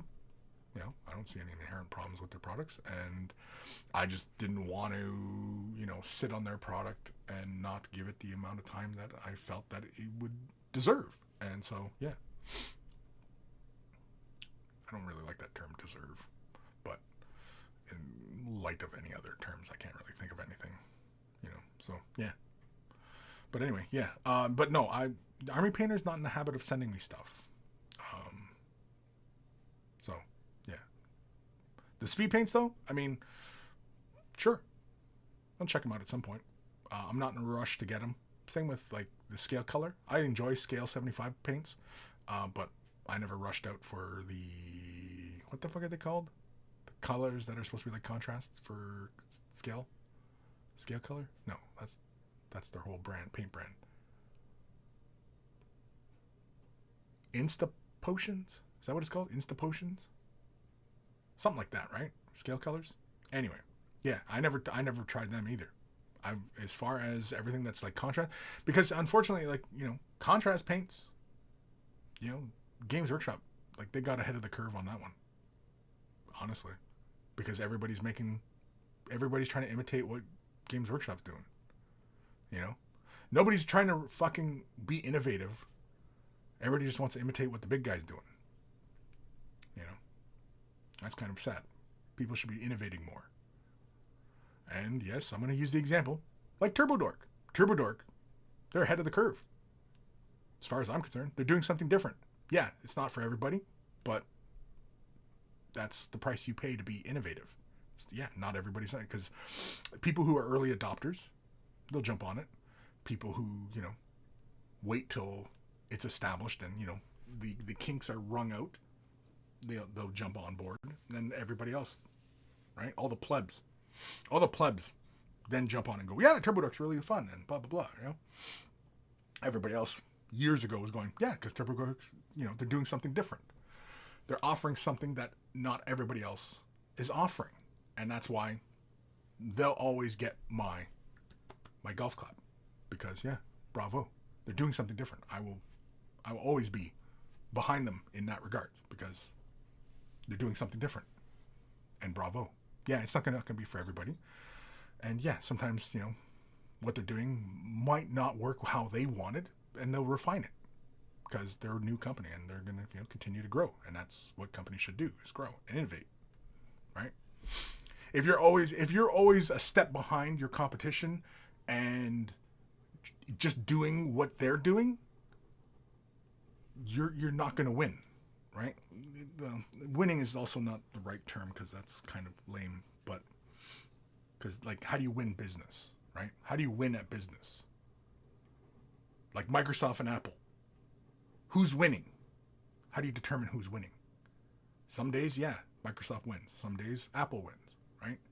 But who's winning? How do you win? It doesn't make any sense, right? Grocery stores. Who's the best grocery store? Well, we're winning. We're the best grocery store. Really, they're best. How are you the best? Like, it doesn't make a lot of sense. So, yeah.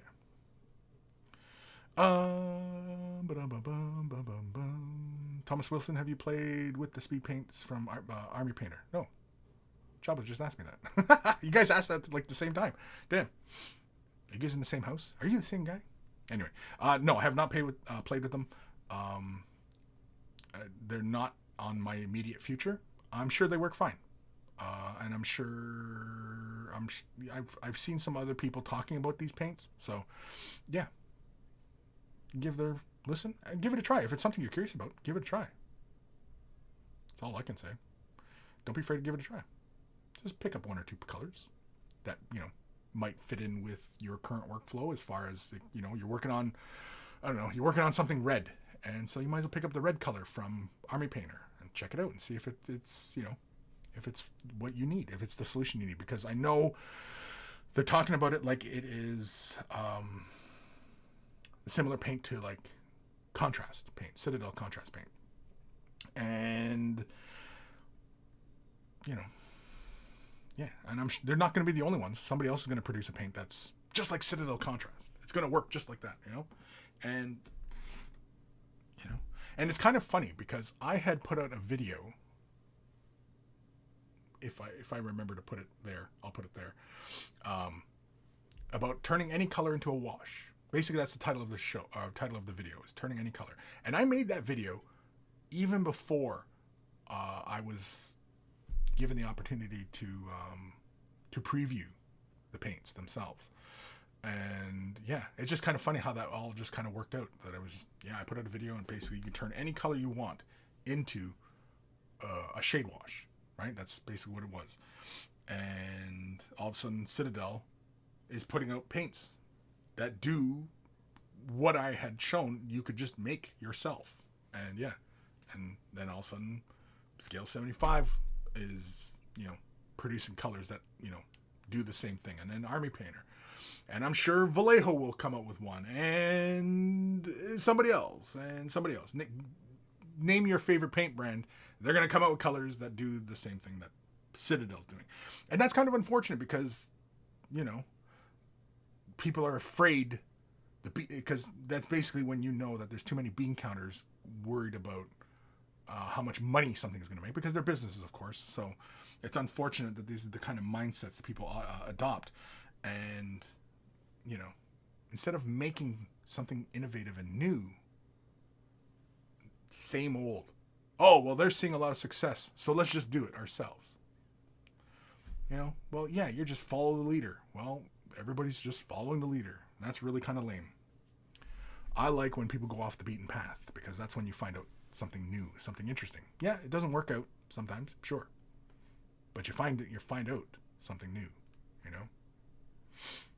And that's really what is lacking in this genre, this field, this niche hobby, is good innovation. Just people willing to innovate. You don't see it. Which tells me that there's not a lot of creative people, because innovation is the domain of creativity. And so, yeah, because you don't see a lot of innovation, yeah, that means there's not a lot of creative people. At least from what I can see. I mean, you point me in the direction of somebody who's doing something innovative and creative. Even like from the sculpting, design, right? Everybody wants to imitate Games Workshop's designs. Everybody wants alternatives, right? I'm seeing tons of these STLs and stuff like that for look-alike, alternative. They're just jumping on the bandwagon. They're copying somebody else's design because, yeah, it's popular, And of course, they want to do elves, but they have to embellish it a little bit more and add extra details. And you're just throwing junk on it just so that it's an alternate so you can hop off the popularity of somebody else's efforts. That's what you're doing. That's all you're doing. You're hopping off the popularity of somebody else. It's cash grab. It's cash grab. Just saying. That's not innovative. That's not creative. You're not brilliant for doing that. It's a cash grab. Just be honest with yourself. It's a cash grab. Hey, we got these brand new models. It's a cash grab. Because they look like somebody else's. They look like Games Workshop's designs. It's an Eldar. It's not. Oh, sorry, it's not an Eldar. It's a space elf. It's, you know, whatever. Ooh. Stick it to the man. I'm fucking lame. Anyway, again, that's how you know there's no creativity in this field. I'm sorry. If you think people are just fucking brilliant, they're not. Anyway, Zero's hobbies. Preach. Yeah, exactly. Kim, instant potions are the scale color version of the contrast. Yeah, instant potions, right? Yeah, that's it. They are all the desaturated colors that contrast paints don't have. But unless you work a lot with transparent colors or glazes, I don't feel you. Yeah, don't feel you? Okay. Yeah, I mean, that the instant colors, or the instant potions, sorry, were supposed to be like the contrast colors, right? But they're desaturated colors. Now, if they fit in with the contrast? So like they're filling gaps that contrast isn't? Is that what you're saying? I don't know. Again, I've not played with instant potions, so I can't say whether they are a good alternative to Citadel contrast or not. So, and same with these Army Painter paints, these speed paints. I have no idea. I can't say. So, I'm not gonna say no. Don't buy them. Do I ever really recommend not buying anything? I mean, if you got the money, buy it. If you're curious about it, just buy it. I don't know if I ever really recommend anybody not buy anything or stay away from a particular product. I don't know if I've ever done that. I don't know. You guys probably know if I've ever said, no, don't buy this. No, don't do that. I don't know if I ever do. If you want to buy it, buy it. Anyway. Where the hell am I? Joe K. Microsoft surely won the race. Have they? What was the race? We're at the finish line? Joe? Microsoft, they've won the race? We've hit the finish line? So that's done. Is that what you're saying? I don't know what you're saying. Nathaniel, they're finally selling TurboDark paints in my local gaming store. Yeah, that's cool. That's nice. That's good. I'm glad when I hear more and more places are carrying TurboDark. I like that. And because like I follow TurboDark and their efforts, and I fully support what they're doing, as long as they stay, ethical and creative and innovating, and it's positive, and yeah, I'll still support them. As soon as they fuck up, then yeah, I'm not supporting them. It's pretty simple. But I mean, like, how do you fuck up? Other than, I don't know, saying something anti-Semitic, racist, whatever, right? I mean, getting into some really kind of bad PR type shit, right? Then yeah, you probably want to distance yourself. But I don't see that, so yeah. Anyway. I mean, just like Games Workshop. Games Workshop came out and they just started spouting out some racist, hateful shit. Yeah, I would stop supporting them right away, in a heartbeat. And in fact, you probably would see everybody start burning all their shit. You know what I mean? Like something like that, right? Although you wouldn't see it right away if they said something really awful, yeah, or did something really awful, yeah. But anyway. The GIM, my favorite paint brand is Crayola Washables. I wonder if anybody's ever painted a miniature in Crayola colors, in Crayola. Might be something to think about, right? Joe K. Hobby paints lack pigmentation generally, but artist acrylics or even inks surely can be made into wash even better than branded ones.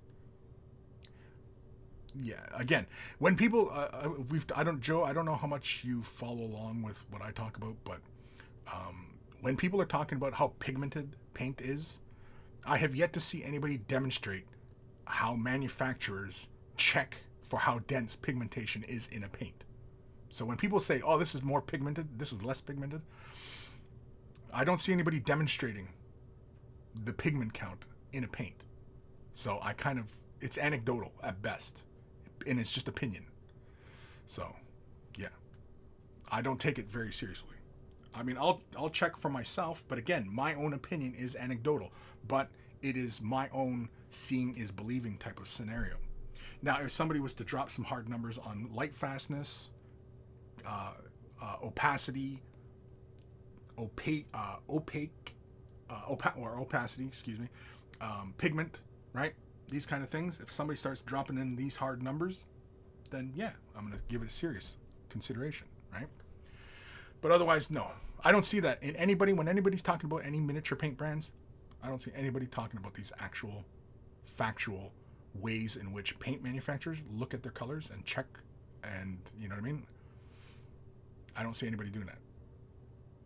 So it's kind of hard to take them seriously and, you know, not as anecdotal.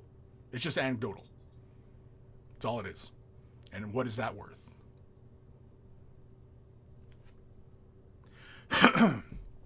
Joe K, it's not a cash grab if it's a better product. Is it?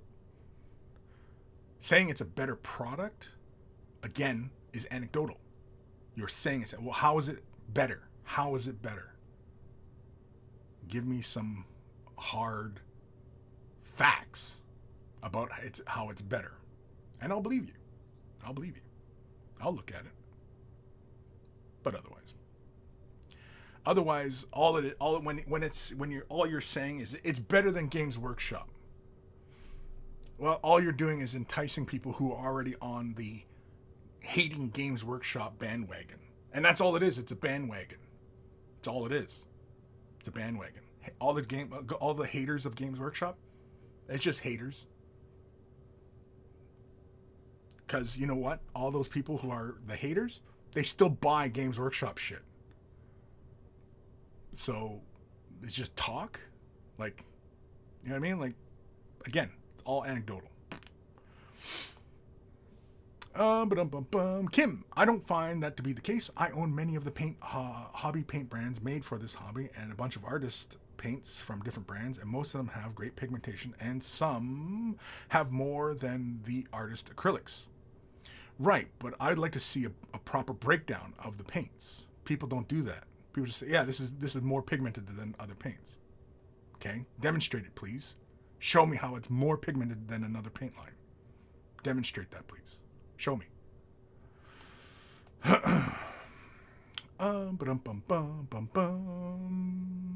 Scott, Kris, have you ever spoken out against buying something? Well, from today's episode, I think you've taken the controversial and brave stance that you are out on the Third Reich and their merchandise. But did I say not to buy Third Reich shit? I mean, like, who's producing Third Reich shit? I guess. Who's making Third Reich merchandise? Who's doing that? I'm sure somebody out there is doing it. And yeah, I'm not about to buy it. Am I telling you not to buy it? I caution you. But if you want to buy it, I mean, go right ahead. But you're saying shit. You're publicly telling people shit when you buy that shit. That's all I'm going to say. And, you know, if you end up a pariah in your community because of your choices, that's on you. That's on you. Doesn't mean you're right. Doesn't mean they're right. But just be prepared to become a pariah. Firedrake 18. Hello, Kris. Hello, monkeys. Hello. We sticking it to GW today? No? Yes? I don't know. Haters gonna hate. That's all I'm saying. Haters gonna hate. And life's too short to be angry about silly shit. You know what I mean? Like, life is too goddamn short to be hating about silly shit. It's not worth the time. It's not worth the aggravation. You know what I mean? Really, the kind of shit should just slide off your back like water on a duck. Realistically. You'll be much happier. You will be much happier if you just let that shit just slide. Just let it slide right off you. You know what I mean? Gives a shit. Because again, ultimately it's pointless and meaningless. All this stuff that we're all worked up about as far as this hobby is concerned, it's largely pointless and meaningless. It's all purely individual. Your enjoyment in this hobby, you get what you put in.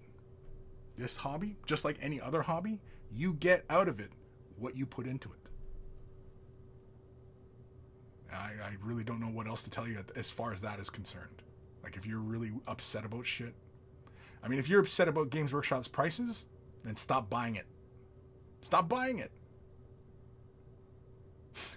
It's simple as that. If you hate the way the rules are written for the game, then stop playing it. Stop. Stop playing it. If you're really that upset about it, stop playing it. Stop talking about it. Stop interacting with it. Stop buying it. Stop. Move on. Find something else that'll make you happy. Because that's what a hobby is. A hobby is about making you happy. It's your own personal time. Right?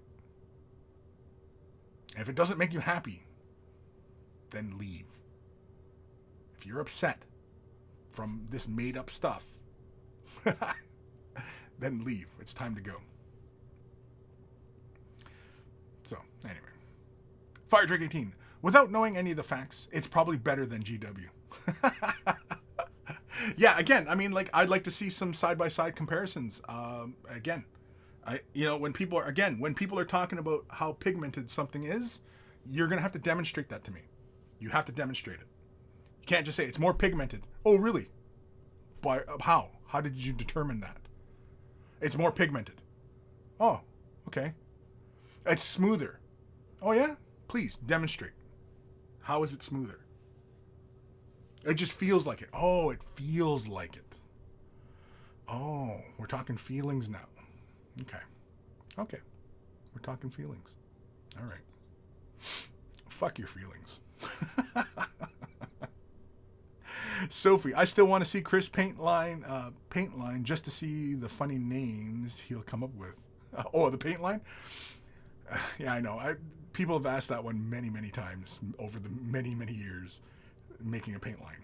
And yeah, the only reason I don't bother going that route, what would I do differently? You know what I mean? What would I do differently? I mean, I like to think I'm a creative person. What would I do for a paint line? I don't know. I've never really given it serious thought, so I couldn't tell you. And if I did really think of a good idea, I definitely would not broadcast it. Because, yeah, Kris got to get paid. I got to get paid. So, yeah, keep that shit to myself. Joe K. Well, from my experience, Chimera, which is basically artist quality paint, is the only one that matches the intensity of top tier artist acrylics. How? How does it match? How does Chimera match top tier acrylic paints? Other than if it's the same manufacturer who's producing artist grade acrylic colors and they just bottle it and slap a different label on it. Then yeah, it's the same fucking paint. Yeah, it's the same paint. You know what I mean? Like, again, it just feels. It just feels. Yeah, it just feels. Yeah. Feelings, right? Scott Radham. I was disappointed when the GW narrative went from 2 thin coats, take your time and enjoy, to the contrast paint and army in a weekend. I wish people would take more time with their minis, personally. Sure. Some people don't, though. Some people have different end results. I mean, when you are encouraging somebody to paint, well, they might have different aspirations. Some people, yeah, want to take it to a really high standard. And so it looks pretty in pictures and magazines and websites and, you know what I mean? Some people, yeah, nothing wrong with that. By all means, if that's your goal, by all means, see your goals forward. If they just want to get their army painted so they can play with their pretty toys, sometimes that's all they want. Nothing wrong with that. By all means, do it. Speed paint, contrast paint, instant potion, whatever. If you want to use those alternatives just to quickly get your shit painted, that's all they want, by all means. And honestly, that's a bigger market. I mean, from a business standpoint, that's a bigger market. There are more people who just want to get their shit painted than there are who really want to spend 100 hours painting a miniature. The people who want to spend 100 hours on their miniatures, that's the minority within the minority. Within the minority. The niche within the niche within the niche. So, we are a rare breed.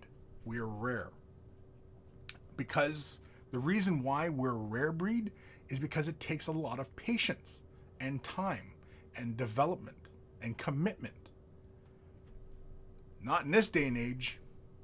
This day and age, instant gratification, instant potion, speed painting. Right? That's what it's all about. So, yeah, we're a dying breed, man. We're a dying breed. And of course, once 3D printing, you can get that model printed out in the colors you want with all the imagery and the shadows and the details and everything like that. Once that's a reality, yeah, you're going to see that minority get even smaller. I'm not saying it's going to go away. I'm saying it's going to get smaller as it gets more easy. Easy. Instant. Some ASMR for your asses. Right there. For everybody wearing headphones. What time we at? Holy shit.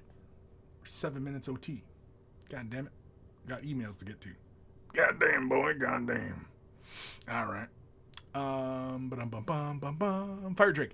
I've been hating since 1979. It's all that sustains me. It's my sustenance. I get that. I get it. Sometimes in this hobby, not so much. My hate goes towards real things. The hobby, nah, it's a hobby, man. It's supposed to make you happy. If the hobby's not making you happy, move on. Find something that makes you happy. Like, there's no reason why you should be sticking with this. If you're pissed off about this or that in this hobby, it's a hobby. It's made up. It's for fun. It's the whole point of a hobby. It's to have fun. If you're pissed off about stuff in this hobby, maybe you should move on. Right? Now, maybe it's not the hobby. Maybe it's the social media aspect of it. Well, maybe you should walk away from the social media. Fuck, we all should. We should all walk away from social media. We should all just put all this shit down. Put it down, turn it off, and just let them fucking eat shit for the day, for a week. God, could you imagine if we all just decided to black out? Just to black out. Turn off Instagram, turn off Facebook, turn off Twitter, turn off YouTube, turn it all off. Turn it all off for a day, for a week. These economies, they would collapse, and they would rethink things. If you really wanted to make real changes in the world, yeah, you have to take actual action. And turning off your devices and not interacting with it, that's how it's going to happen. Bitching and moaning about Facebook and Twitter and, all the bullshit that's on these fucking things, all the anger that it incites. Yeah, just turn it off. Turn it off. That's all you got to do. It's all you got to do. It's really, really simple. God, it's so dead simple. Anyway. Joe K. Kris, do you feel that miniature YouTube content creators are kind of forced to feature GW Minis just because they are so popular? Forced? I don't know about forced. Coerced? I don't know. It all depends. Because it is a tricky game. Because it's all about views and clicks. And so, it depends on what kind of audience. Because there's content creators out there who cater to the haters. And there's content creators who create to the... I don't know what the word is for not haters. Like for the people who just kind of, I don't want to use the term simp, but like what is the other term for a simp? You know what I mean? Like simp being just somebody who just, yeah, I love everything they do. Oh, just blind devotion, right? Oh, it's just so fantastic. It's just great, right? That's a simp. And yeah, and there's lots of that as well. There's lots of simps. I mean, you could probably categorize me in simp. You could probably categorize me in hater. So, I don't know. I'm not really one for throwing around a bunch of labels. So, you know, I don't know. It's a very, very interesting phenomenon. It's constantly changing. It's constantly evolving, right? What we think of it right now is not going to be what it's like in 5 years, 10 years, you know?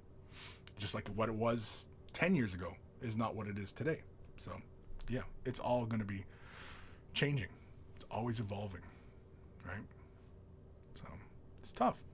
You just roll with it, really. Really, that's about it. Just roll with it. Okay, it is what it is. Just roll with it, right? The Gim, Kris's paint line name, Fuck You Feelings Blue, Cock and Balls Pink, the Bearded Gim Taint. What color is the Bearded Gim Taint? Good God, what hue is that? Oh my God.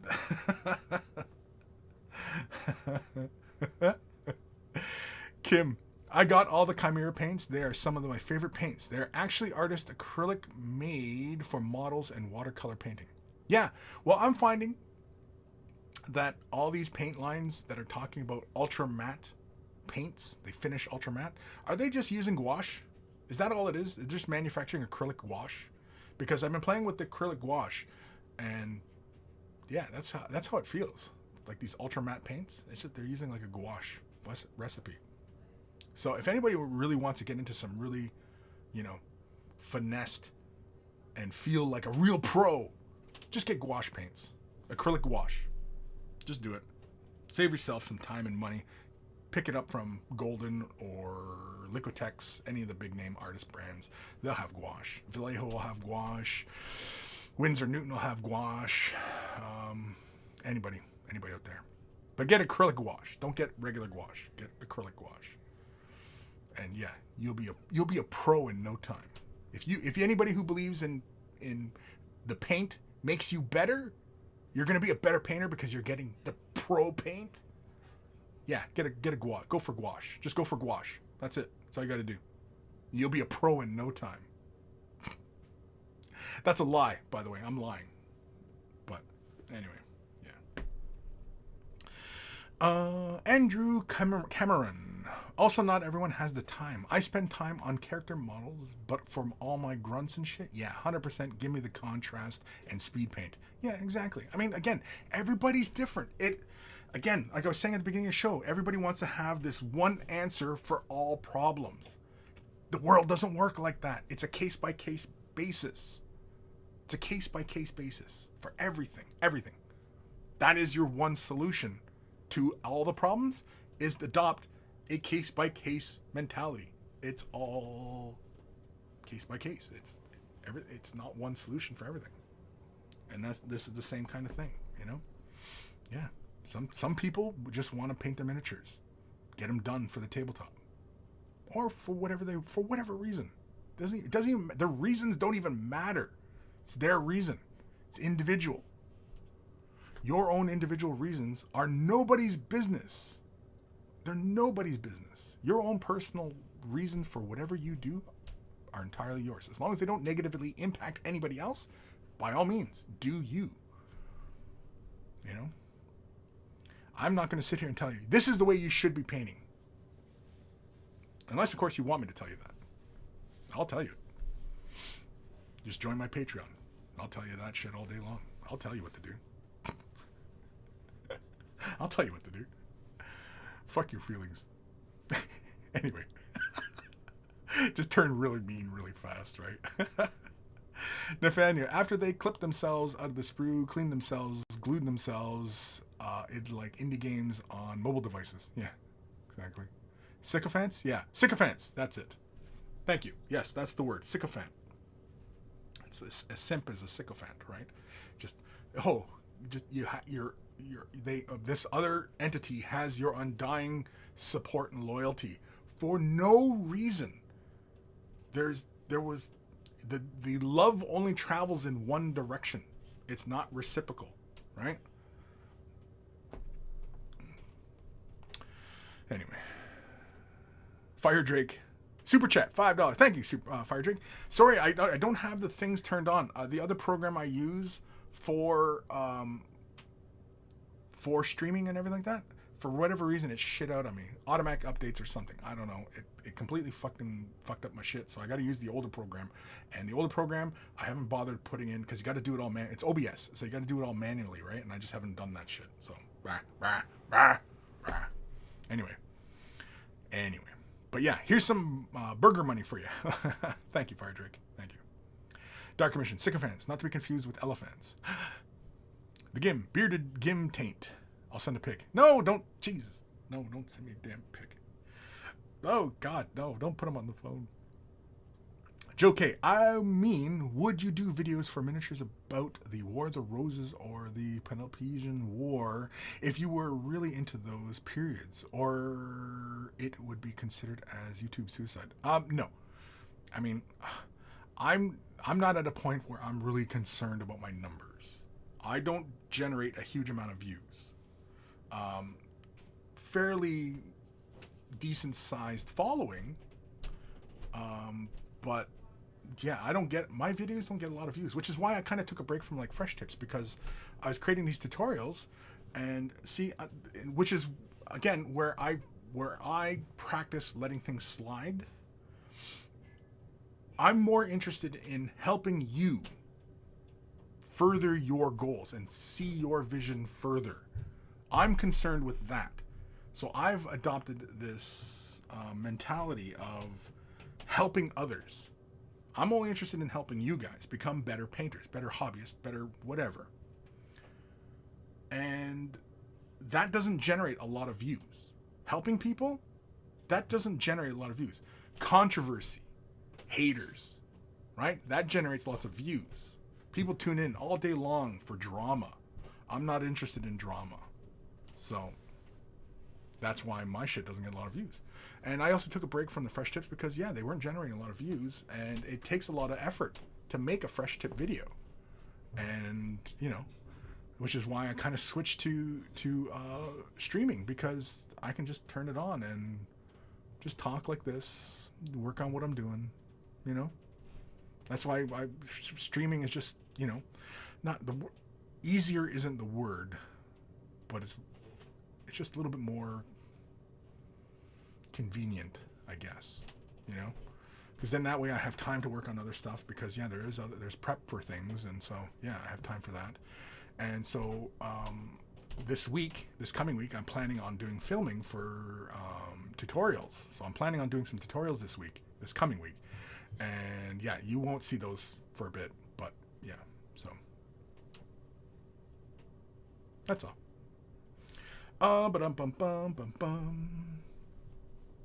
Where the hell am I? Sophie, I just follow peeps on social media that make me laugh, give me inspiration, and have good content, whatever it may be. I tend to stay away from the grumpy ones. Yeah, I mean, I try not to be grumpy. Sometimes, I just kind of get aggravated at the silly shit I see in the drama and, bullshit and, and it's not just in this hobby. It's everything. It's the world, It's just all this silliness. People making bad decisions. It just annoys the shit out of me. When you see somebody who looks like they're a fairly intelligent person and they're making bad decisions, I just shake my head and it's like, what the fuck are you thinking of? You know what I mean? Like where is your fucking head at? Where is your head at? You know what I mean? Anyway, that's all. Fire Drake, episode 369. Fuck your feelings. I'll tell you what to do. Yeah, exactly. Fuck your feelings. I'll tell you. You know what I mean? Join my Patreon. I'll tell you what you want. I'll tell you what you want. I'll tell you what you want. What you really, really want. I bet you didn't. Fuck, I'm getting hot. A fucking heater's kicked in and it's blowing hot air on me. I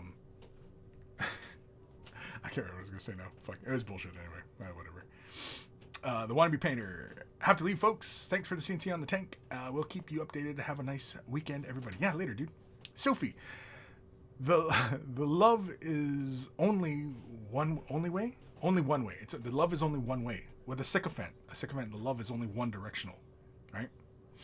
Kris doesn't like me. Oh well, still like your shows anyway. I got you. No, it wasn't an attack on that, Sophie. I mean, yeah, no, it's not like that. See, this is the reason why I like doing Way the Brush, because I've done Way the Brush now. It's approaching 10 years I've been doing this stream, this show. Been doing this almost 10 years, since 2013. 2013 is when I started Way of the Brush. One more year, and it'll be 10-year anniversary of this show. 10 years I've been doing this. It's a little bit of time. But I like this because this show was created as, well, like I said, it's all about helping you guys. This show is about you guys. It's all about helping you guys. Answering your questions, guiding you, and helping you for a better hobbying experience. That was the goal. That's what this channel is all about. And a little bit of entertaining. Then after a while, things started getting silly. And it just kind of became just this random silliness. And that's where we're at. We're at random silly now. So will we make the transition back to being solely just helping you and just, no, let's just do emails and, talk about painting. And you know what I mean? If that's the route you guys want to take this show again, by all means, send the emails, send me questions, send me, in the chat, ask questions. You know what I mean? Like, it's all about you guys. I'm just following your lead. I'm just helping you guys along. I'm just here for the journey, man. I'm just here. And I realize that the amount of time that any of you guys tune in and follow along and stuff, I know that people are going to come and go. You know what I mean? And that's fine. It's just like it's like a truck stop on the highway kind of thing. And I think most YouTubers, it's like that. You're just here for a moment, have some laughs. Maybe you might return, come back this way a couple years from now. Whatever, that's fine. That's all it is. Nathaniel, Kris actually suffers from helper syndrome. Do I? Is that a thing? Are you being serious, or are you judging me?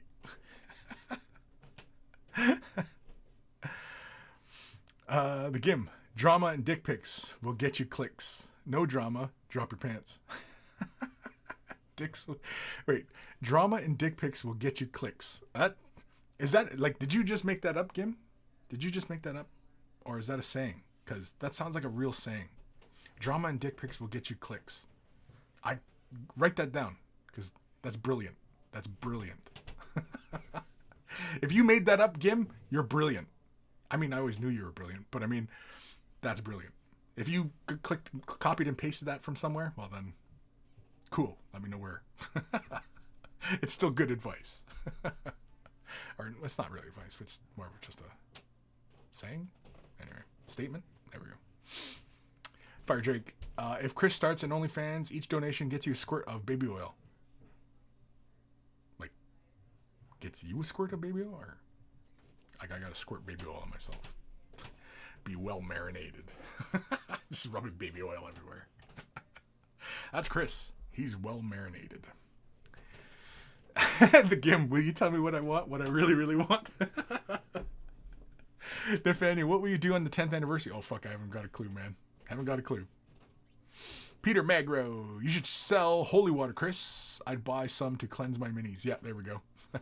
Incense. I'll have to make incense. Yeah. Fire Drake, I've been watching you for nearly 10 years. Damn, I think I started this whole naming the episode thing. I feel old now. Yeah, because like when Way the Brush started, I was deliberately looking for topics, and so that would be in the title of the show. And so they were very deliberate. And even and some of you longtime viewers will remember, I used to do like demos, right? So like if you had a question and I could demonstrate it, I would demonstrate it live. You know what I mean? And so yeah, because I'm fairly confident that whatever you ask, I can demonstrate. I can show you how to do it, like right now. Anything. Go ahead. Pick a subject. I'll demonstrate it. Oh, that's the end of the show, folks. No, just bail right away. Well, see you later. Sophie, 20th anniversary show, a day in the hobby life of Kris. The 10th anniversary? The 10th anniversary show is a day in the life. I don't know. It's kind of boring. Especially right now with isolating and staying out of public as much as possible. Yeah. Be boring. I wake up, come downstairs to my office, check emails, start preparing stuff, maybe do some filming, do a stream, whatever. Eat a brownie, go to bed. That's about it. It's pretty short. The Grand Wombat. I'd sprinkle in some holy water on my cat. He's being a devil. The Gim. Just made that up. You just made that up? Damn, Gim, you're brilliant. God damn it, Gump.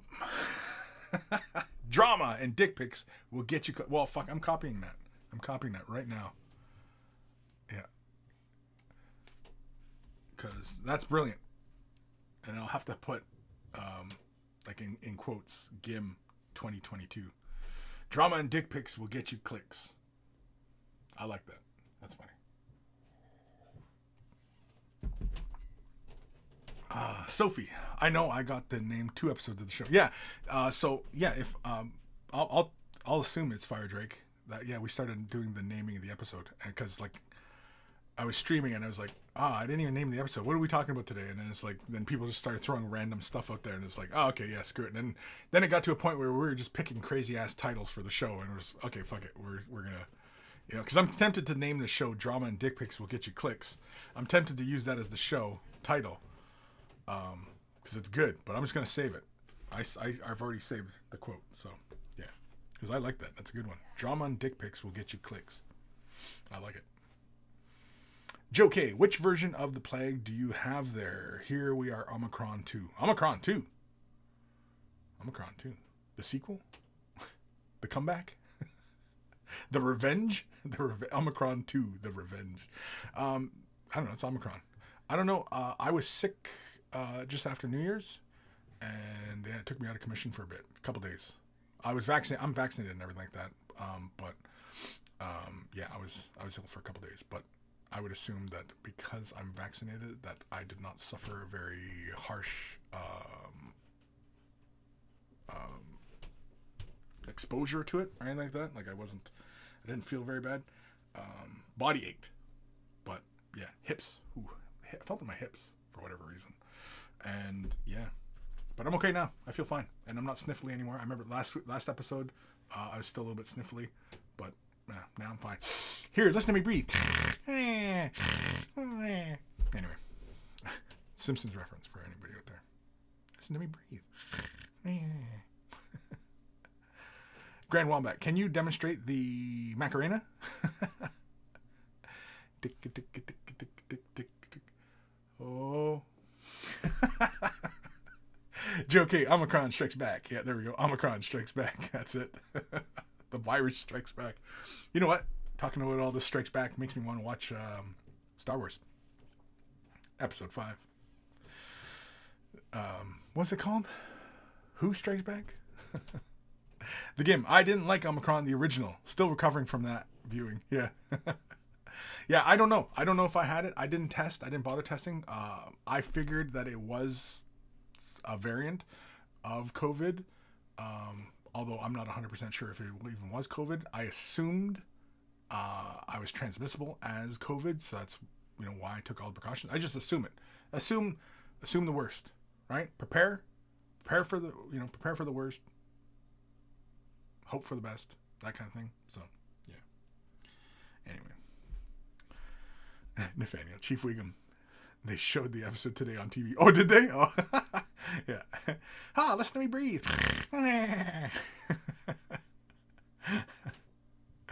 Dark Commission gotta go. Mate on the phone. See you later. Next week. See you later. You know what? Yeah.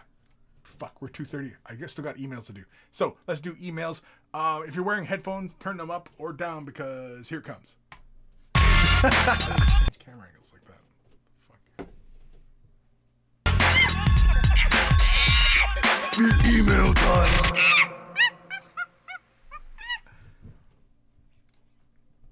Not even on the right window here. Fuck. Oops. There we go. This one's from our good buddy Kim. Hail, oh monkey lord. Here are some stuff. I have not done that much hobby stuff this year, but now I'm back to it. So here are some models I'm working on right now. They are completed yet, but it's not that much left on them to do. And I painted 2 Warcry starter sets worth of terrain too. Added some pics of that too. If you got IDs, I'd really want to hear. If I've got IDs. Enjoy, Kim. Enjoy, Kim? Well, Kim, I don't know. Norway's a long way away, so I mean, I'm not saying. I'm not saying we can't enjoy Kim, but anyway, if I've got Ides, I don't know, the Ides of March. Anyway, I think he meant ideas. Oh, I love the color. I like the purple. This is kind of like what you did for your Hedoneth, right? Or your Slanesh Hedonites, right? Something like that. I can't remember. Either way, I like the color scheme. I like the green and the purple. One of my favorite color combos is that really vibrant purple with the limey green, like the yellow green.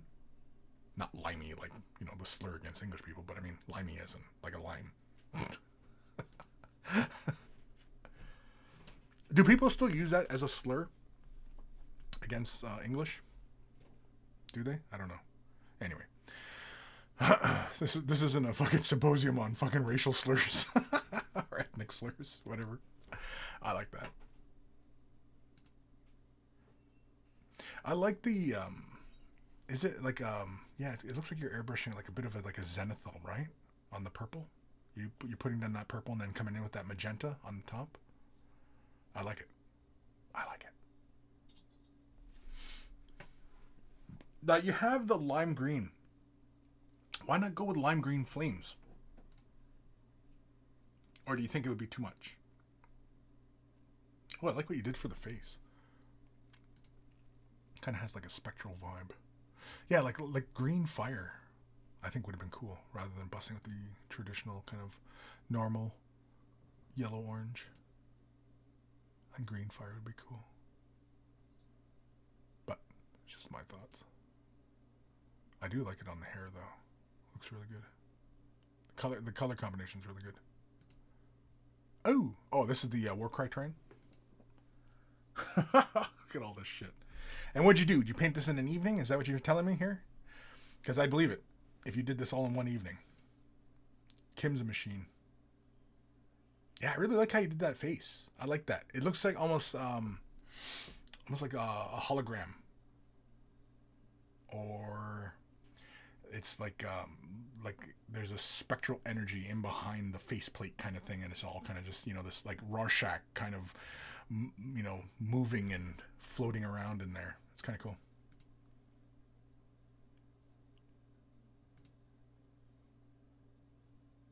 Yeah, I like the group. What are you going to do for the bases? Have you thought that far? I don't know. Is there a plan, Kim? Is there a plan?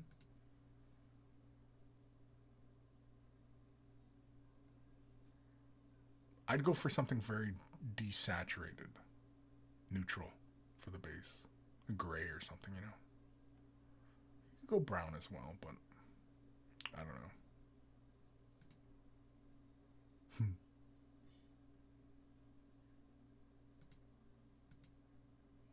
Yeah, I like the hair. I like how you did the hair on this one. I think it's hair. I don't know if it's hair. Looks like hair. Might not be hair. Man, this is a lot of pictures. Jeez Louise. Can't complain. Can't complain, I guess, right? Didn't get any pictures in the email. Thank you, Kim, for sending that in. Awesome stuff. Yeah. I mean, I like it. I mean, they're obviously work in progress, so you're still, you know, obviously we're going your way through. I don't really have any kind of recommendations or anything like that, other than, you know, the base. I think the flames could have been greens. I think the intensity of the green. Now, I mean, mind you, though, it looks like in some of the pictures, like the cloak, it feels like it looks like it has a bit of a shine to it. I don't know if that's staying or if it's you're going to matte them down afterwards. I don't know, but yeah. I think on the hair as well, I'd come in and just pick out just some of those strands. Just go with that, whatever your brightest highlight color, and just push that a little further in some of the areas. So it kind of comes like on the high points. So wherever you get that transition going from the really bright green to the darker green, but then have that couple strands of the lighter green just coming about halfway down, just so you can see it more within the highlights and such. But yeah, I really liked it. Good stuff. And yeah, thanks for sending that in, Kim. I know a lot of the stuff Kim posts, he posts a lot in the Discord as well. So if you want to keep up on the efforts of Kim, join us in the Discord. Feel free. Oh, again, only one rule in the Discord. Don't be a dick. That's it. It's the only rule. The Gim. Green fire would look wicked. I like the green hair. Yeah, I like it. I like it too. I like the color. I liked how he laid that purple down and then used the magenta. It looks like he's spraying it top down, so it's a bit like a zenithal type of highlight. I like that. It's very efficient use of, paint. And of course, Kim just is constantly painting. And yeah, I like it. Looks good. I think a little bit of separation in the flesh in some of those on some of the models where they have like that kind of like openings on the flesh. I don't know what that's called on clothing, where you have like those gaps where you can see the bare skin. I think a bit more separation from that skin to the cloth, I think, could help. Just some of them felt a little bit of similar value, and yeah, just something to help separate that. But again, it's nitpicky, and I don't know how far Kim wants to push detail, and how long he's working on models. So yeah. Nathaniel, I do complementary color for the base, but that's me. Complementary. So for purple, you do a yellow base, or because see, like you're already playing like with that, which is why I really enjoy the purple lime green color scheme, because you are playing really close to a complementary color scheme, right? Because you are playing with the purple and the really bright green yellow, and because the green has so much yellow in it that it's almost complementary. It just pushes towards green more, right? Which is why it works really nicely. Which is why you see it all over the place, because yeah, it's almost complementary. And same with the purple. The purple, you can push it towards the more magenta, which is pushing towards closer to red, which is plays with that green, right? Again, complementary, the green and the red. See, like that's why the color scheme works so well, because again, you're pushing in these two directions which are opposites, and it works. It works really well. It makes the two look really, really bright. So for a base being complementary, pushing towards more of yellows. Well, I guess complementary. Well, what color is complementary? Because you could go. Are you saying green? So the base should be pushing towards more reds, or is it the purple? Right? Whichever color are you seeing as the dominant color? Typically, we would assume that the dominant color being the color that is predominant over majority of the surface. Sure, you can go that route. Or which one stands out more, right? Because if the purple is, say, less saturated and, less pronounced, then the green definitely would be the dominant color, because it's just, it feels like everything about the paint job services that bright green element, right? So, again, yeah, it's entirely subjective, which is why I recommend a more neutral color, just so that it doesn't interfere with the purple or the green, right? Because you don't want to interfere with that, because that's so eye-catching that, yeah, you don't want to interfere with that. You want that to stand out. The base, which is why I don't really concern myself too heavily with bases. Bases, it's more of like personally, I think of bases more like a picture frame. Right? It frames the actual subject matter. Or if you're taking a picture of somebody and you put it in a frame, right? It just frames what is captured, right? So oftentimes that's how I think of the base. And I know there's many out there who think of the base as part of the composition, and it should be according so, right? And everything that's going on with the base is part of the composition. Which is why you get into like the plinths and everything like that for display type paintings, because yeah, the base is part of the sculpt. It's all one sculpture. Whereas personally, I see it, the miniature and the base, more separate in my brain. I see the miniature being the subject matter, and I see the base as the frame. Right? So yeah. That's just a little inner workings of how I think of these things. Anyway, I'm not saying I'm right or wrong. I'm probably closer to wrong, but but anyway, yeah. Fire Drake, I really should get a color wheel. There's so many out there. And one of my favorites is, what the hell is that site called that does the color wheel and allows you to pick color schemes? Fuck, I can't remember what the fuck it's called. I have it bookmarked. I'll if you want Fire Drake, I'll post it in the Discord. Because you were on the Discord, right? Yeah. I mean, color wheels are all over the place. And then also, too, I mean, you also got to remember, currently, there's about three color wheels when we're talking about visual art, right? You get your cyan, magenta, yellow. You have your red, blue, green. And you have your red, blue, yellow, right? So, it's three color wheels. The one we typically use as miniature painters is the red, blue, yellow, the traditional color wheel. That's typically what we're talking about when we're talking color mixtures, primaries, tertiaries, secondaries, right? All that stuff. When we're talking about all these complementary colors, right? That's typically what we're talking about. Cyan, magenta, yellow, different color wheel. Red, blue, green, different color wheel, right? So, but typically, yeah, the color wheel we're talking about, the traditional color wheel, is the red, blue, yellow color wheel. It's referred to as the traditional color wheel. It's mainly concerning about pigments, right? Whereas red, blue, green, that's concerning light. Cyan, magenta, yellow is a more, some say, modern color wheel. I see it more as a print color wheel. It also works well for displays as well. Basically because but the cyan, magenta, yellow often requires the white back, right? It's like a printer. Cyan, magenta, yellow. Those are the three colors that are in your desktop printer, right? Your inkjet printer, along with black. There's no white because the white is the paper. The paper provides the white. So when the print head goes through and putting yellow and magenta down to make a red, it, does it in varying amounts. And then, of course, it might add black at the same time. And you know what I mean? Like, it goes through and it's a whole process. But, yeah. Which is why I often recommend people know the cyan, magenta, yellow color wheel, because when you're dealing with colors, clear colors, that color wheel helps a lot in figuring out color. For example, like contrast paints. Contrast paints are clear colors, and so knowing the cyan, magenta, yellow color wheel is an asset in that regards. If you play entirely within that color wheel. Of course, knowing all these color wheels and how colors all interact and everything like that is just greater knowledge and knowing how to deal with how colors are going to react with each other when you start playing around with using different mediums and stuff like that. And it's just a mixed medium type of mindset, really.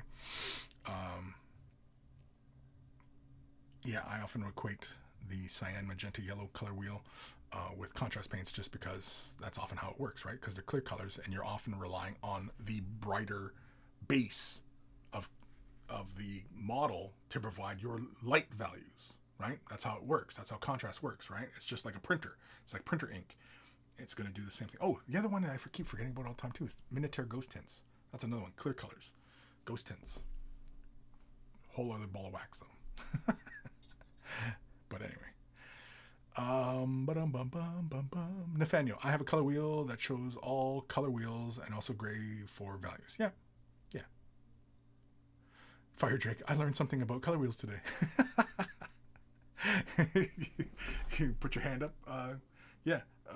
I have a question about color wheels. Anyway. Yeah.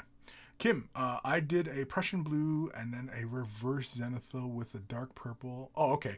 And then zenithal with a magenta for the cloaks. Yeah. Okay. That's cool. So you're basically going through three colors like that. So is it... Now I gotta look. Because now that you described that to me, now I gotta see it for myself here. Let me find a decent picture here. Let's go with this one here. So you went Prussian blue, but then with a purple. Did you go with a darker purple than Prussian blue? Because that's practically black at that point. Oh, I see. Okay. Yeah. I probably would have went magenta, purple, Prussian blue. So the Prussian blue would be the dark shadow. Just because it's so much darker, because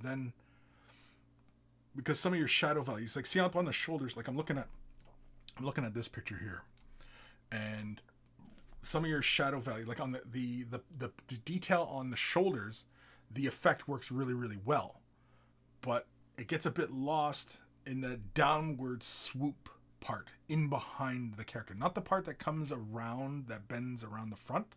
It's that part that comes straight down from the back towards the feet on the right-hand side of the figure. The effect gets lost a little bit. Versus, because I think because you're coming in with a lighter purple as you do you're creating that shadow value, right? You're spraying up at the figure, and you're basically basing in Prussian, spraying purple up and spraying magenta down, right? That's the process, if I'm interpreting that correctly. But yeah, I would have probably done the purple as the base, Prussian blue up, magenta down, if that's how I was doing it. Or maybe not pushed as Prussian blue as the base. Maybe a mid-tone blue, so that I could come in with a darker purple as the shadow values and come in with the magenta on the top. Just so that it transitions a little bit better to the eye, because basically it's going bright, dark, bright. You know what I mean? At least if I'm interpreting that correctly. Like up on the shoulders, it works really well, but that's just because it's just mostly that magenta is being red, as opposed to the three colors together, kind of thing. What time we at? Holy shit! Okay, we gotta hurry up here.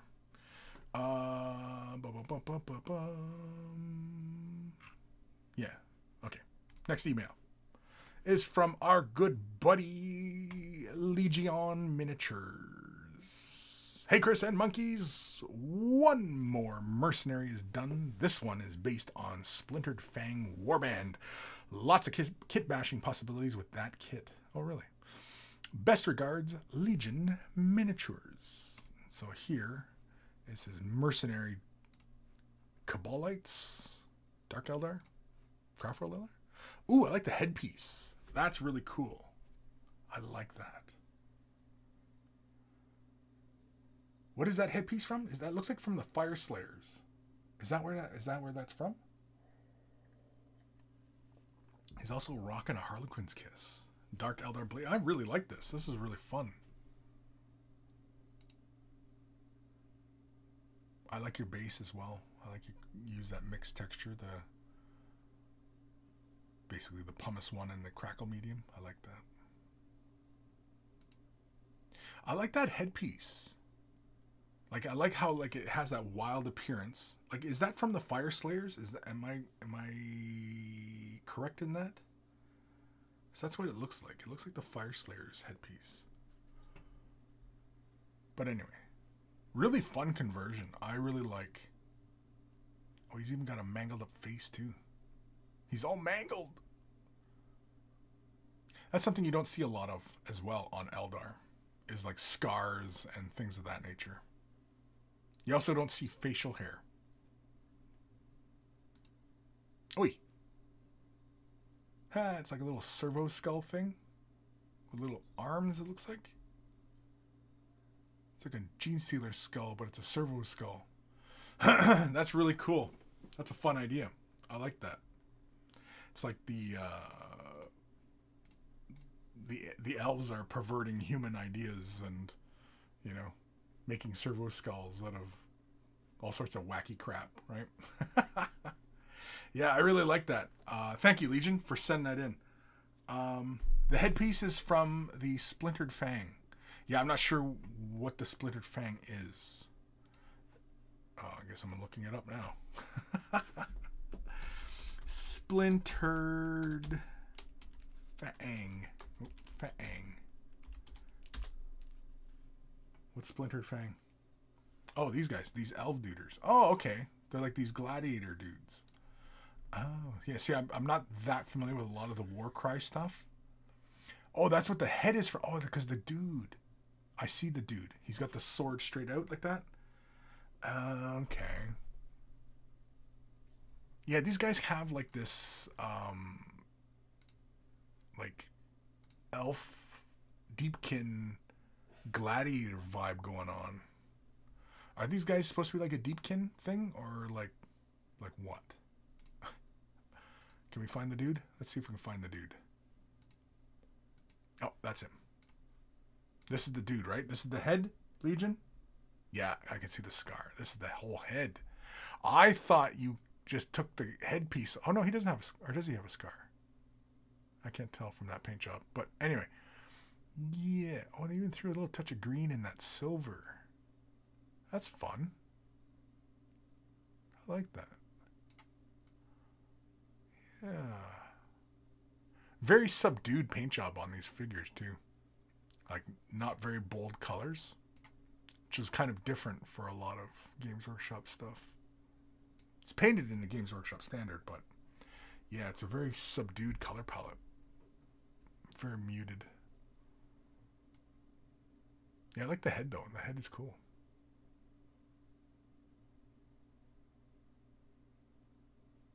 Not sure what it attaches to on the guy, though. Oops. Oops. Pile of snakes. Whoops. All these motherfucking snakes on a plane. Anyway. It's a very dated reference, I realize.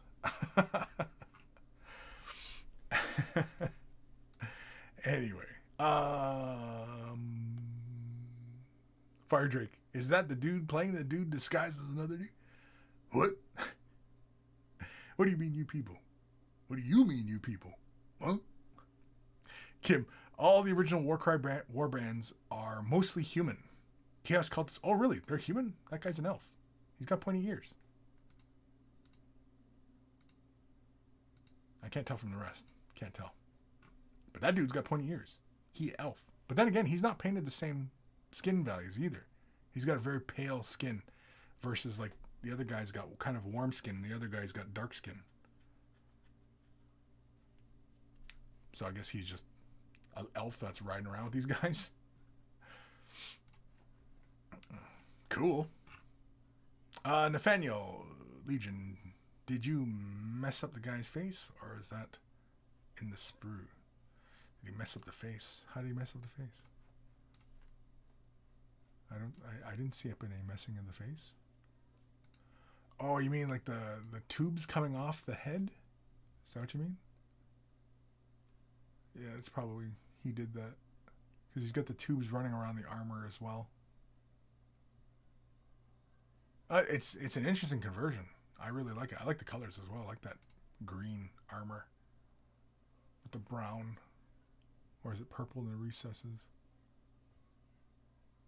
Either way, looks really good. Thank you for the emails, Kim and Legion. Legion. There is a scar on the one eye, and I exaggerated that and added some more tissue with glue and cables. Okay. Kim, yeah, it's some elves and dwarves in between the warbands. Oh, okay. Interesting. Is that what the part of the lore of Warcry? Is that what it is? Like these mixed warbands running around, smacking each other around? I don't know shit about Warcry, so because there is some elements in Warcry that you don't see in the rest of Age of Sigmar, like the big bird duder and stuff like that. Like you don't really see that. So yeah. Anyway, Legion, it's red in the recess. Oh, it's red in the recess. Okay. Yeah, so you're just neutralizing, like you're using it like a glaze or whatever, and it's just neutralizing, becoming darker in the recesses. Gotcha. Very, very cool. Thank you, Legion, for sending that in. And thank you, Kim, for sending in the emails. Awesome stuff. If you want help with a color scheme, maybe you want to show off what you're working on.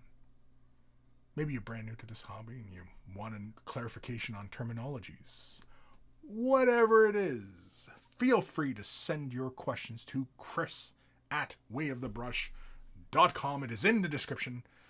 If you're going to send pictures, send them as attachments in the email. Don't send it off as links to other sites, because then I just won't do it. Just because it's oftentimes there's ads and shit on the other sites, and it's really, really annoying. But anyway, yeah, that's the only reason. So please feel free to send me your emails, whatever it is. I don't care. Just no dick pics. Please don't send me dick pics. And especially if your face is in the shot, don't do that, please. That's just bad etiquette. Anyway, also in the description below is a link to wayofthebrush.com. Central hub of all this silliness has the links to all the social medias as well as Discord. Join me on Discord. or us, I should say. It's a lot of fun. It's wide open. Feel free to ask questions, post, share, whatever, or just talk about movies and whatever you want. Only one rule in the Discord: don't be a dick. That's the only rule for the Discord. That's it. That's it. That's all. So don't be a dick. It's pretty much with life in general, really. Just don't be a dick. Be much happier. Also at wayofthebrush.com is links for t-shirts. And of course, if you're watching this on YouTube, it's down below as well. Want to look like a connoisseur of all that is good and holy in this world? They're wearing a Way of the Brush t-shirt, which is why there's so few good people in this world. It's because we can only see each other when we're wearing our shirts. And so, yeah. So if you want to look like a good person with a good head on their shoulders and stylish, Way of the Brush t-shirts. That's how you're going to do it. Is that overselling the sales pitch a bit? Yeah, maybe? I don't know. If you purchase yourself a shirt, send a picture of yourself in your shirt. I will add it to the Monkey Shrine, which is also at wayofthebrush.com. And of course, you'll find a link for Patreon. Huge thank you to all my patrons. Without your support, this channel would not be able to continue to do what it is that I do. And so a huge thank you for everybody with their continued support and brand new patrons. And so a huge thank you and welcome to all of you. If you're not able to support monetarily, i.e. money, thumbing up the video, liking, following, subscribing, commenting, ringing the bell, all that stuff, all the interaction stuff help tremendously. And all it takes is a couple clicks of a button, and you're helping me out a great deal. So thank you. Huge thank you to everybody who does that as well. Big thank you to Carl, Guymere Alfer, Beer and Blood Bowl is his YouTube channel. Check it out. If you love yourself some beer and you love yourself some Blood Bowl, Beer and Blood Bowl is where it's at. We always take time. Thank Carl, even though he is no longer with us, for taking the time out of his busy day to create the email jingles to play before the email segments of the show. It's always much love to Carl. And of course, speaking of love, much love to my baby brother Evan for creating the intro, outro music that plays at the begin and end of the show. So always much love to my baby bro Evan. And if you're into rare comics, rare EB Comics, it's in the description below. Check it out. If he doesn't have what you're looking for, then it's probably not rare enough. He deals in the rare, like, I don't like, what's rarer than rare? Like rare. What's rarer than rare? I don't even know. Unique? That doesn't really quite roll off the tongue though, does it? Unique comics? Anyway, EB Comics. Check it out. Alrighty. Are we done for the day? We're done, right? We're done. If we're not done, we ought to be done. Okay, turn that off. Turn that off. There we go. Any last comments? Kim, do you want to leave us with any parting words of wisdom? Kim, go ahead. Feel free. Fire Drake 18 chicks dig miniature painters and Way the Brush shirts get you laid 100%, and that's it. That it says Fire Drake is absolutely correct. Fire Drake, since you bought a shirt, how many times have you gotten laid? Like every time, right? Since then? So, yeah. Right?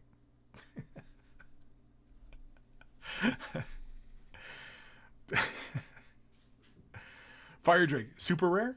Nathaniel, ultra rare? Almost extinct? Super rare? Ultra rare?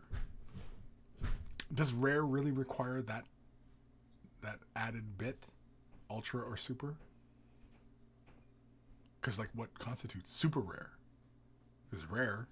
super rare. Medium rare? Kim, remember there is no play for Mr. Gray, so paint your fucking models. That's a good one, man. I like that one too. And we also have to remember Gim. In fact, I'm going to put it right in the chat just so we can all bask in this. Drama and dick pics will get you clicks. I just like that one. That's fun. Oh yeah, that's right. My monkey bot. I just realized, I don't have my monkey bot because I didn't see any other little chat things saying, visit this thing and blah, blah, just the usual spammy shit that shows up in all these live streams. All the spammy stuff. Bah. Alrighty, folks, let's go enjoy the rest of our day. Let's get some hobbying done. Again, I will be taking a break this week from live streaming so that I can concentrate on creating other stuff. So everybody who's been following me on Twitch, huge thank you everybody who does. But unfortunately, I will not be doing the live stream. I will do Away the Brush, and that will be live. But yeah, so stay tuned. Stay tuned. Fire Drake, nice quotes. Yeah, I like that one. Kim's is a good one. Kim started that one for the year, so I don't know if he's gonna run that one till we're blue in the face. But yeah, and Gim's was just really, Gim's a really smart guy, so it's not surprising that he would come up with something clever. I shouldn't say clever. Smart, apt, concise. I need a fucking thesaurus is what I need. Alrighty, let's get the hell out of here. Kim, any base tip? I will probably not use any of them, but for inspiration. Yeah, exactly.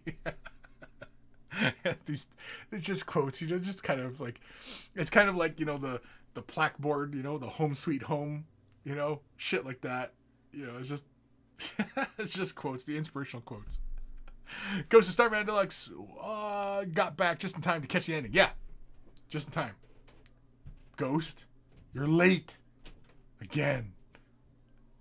All right, let's get the hell out of here.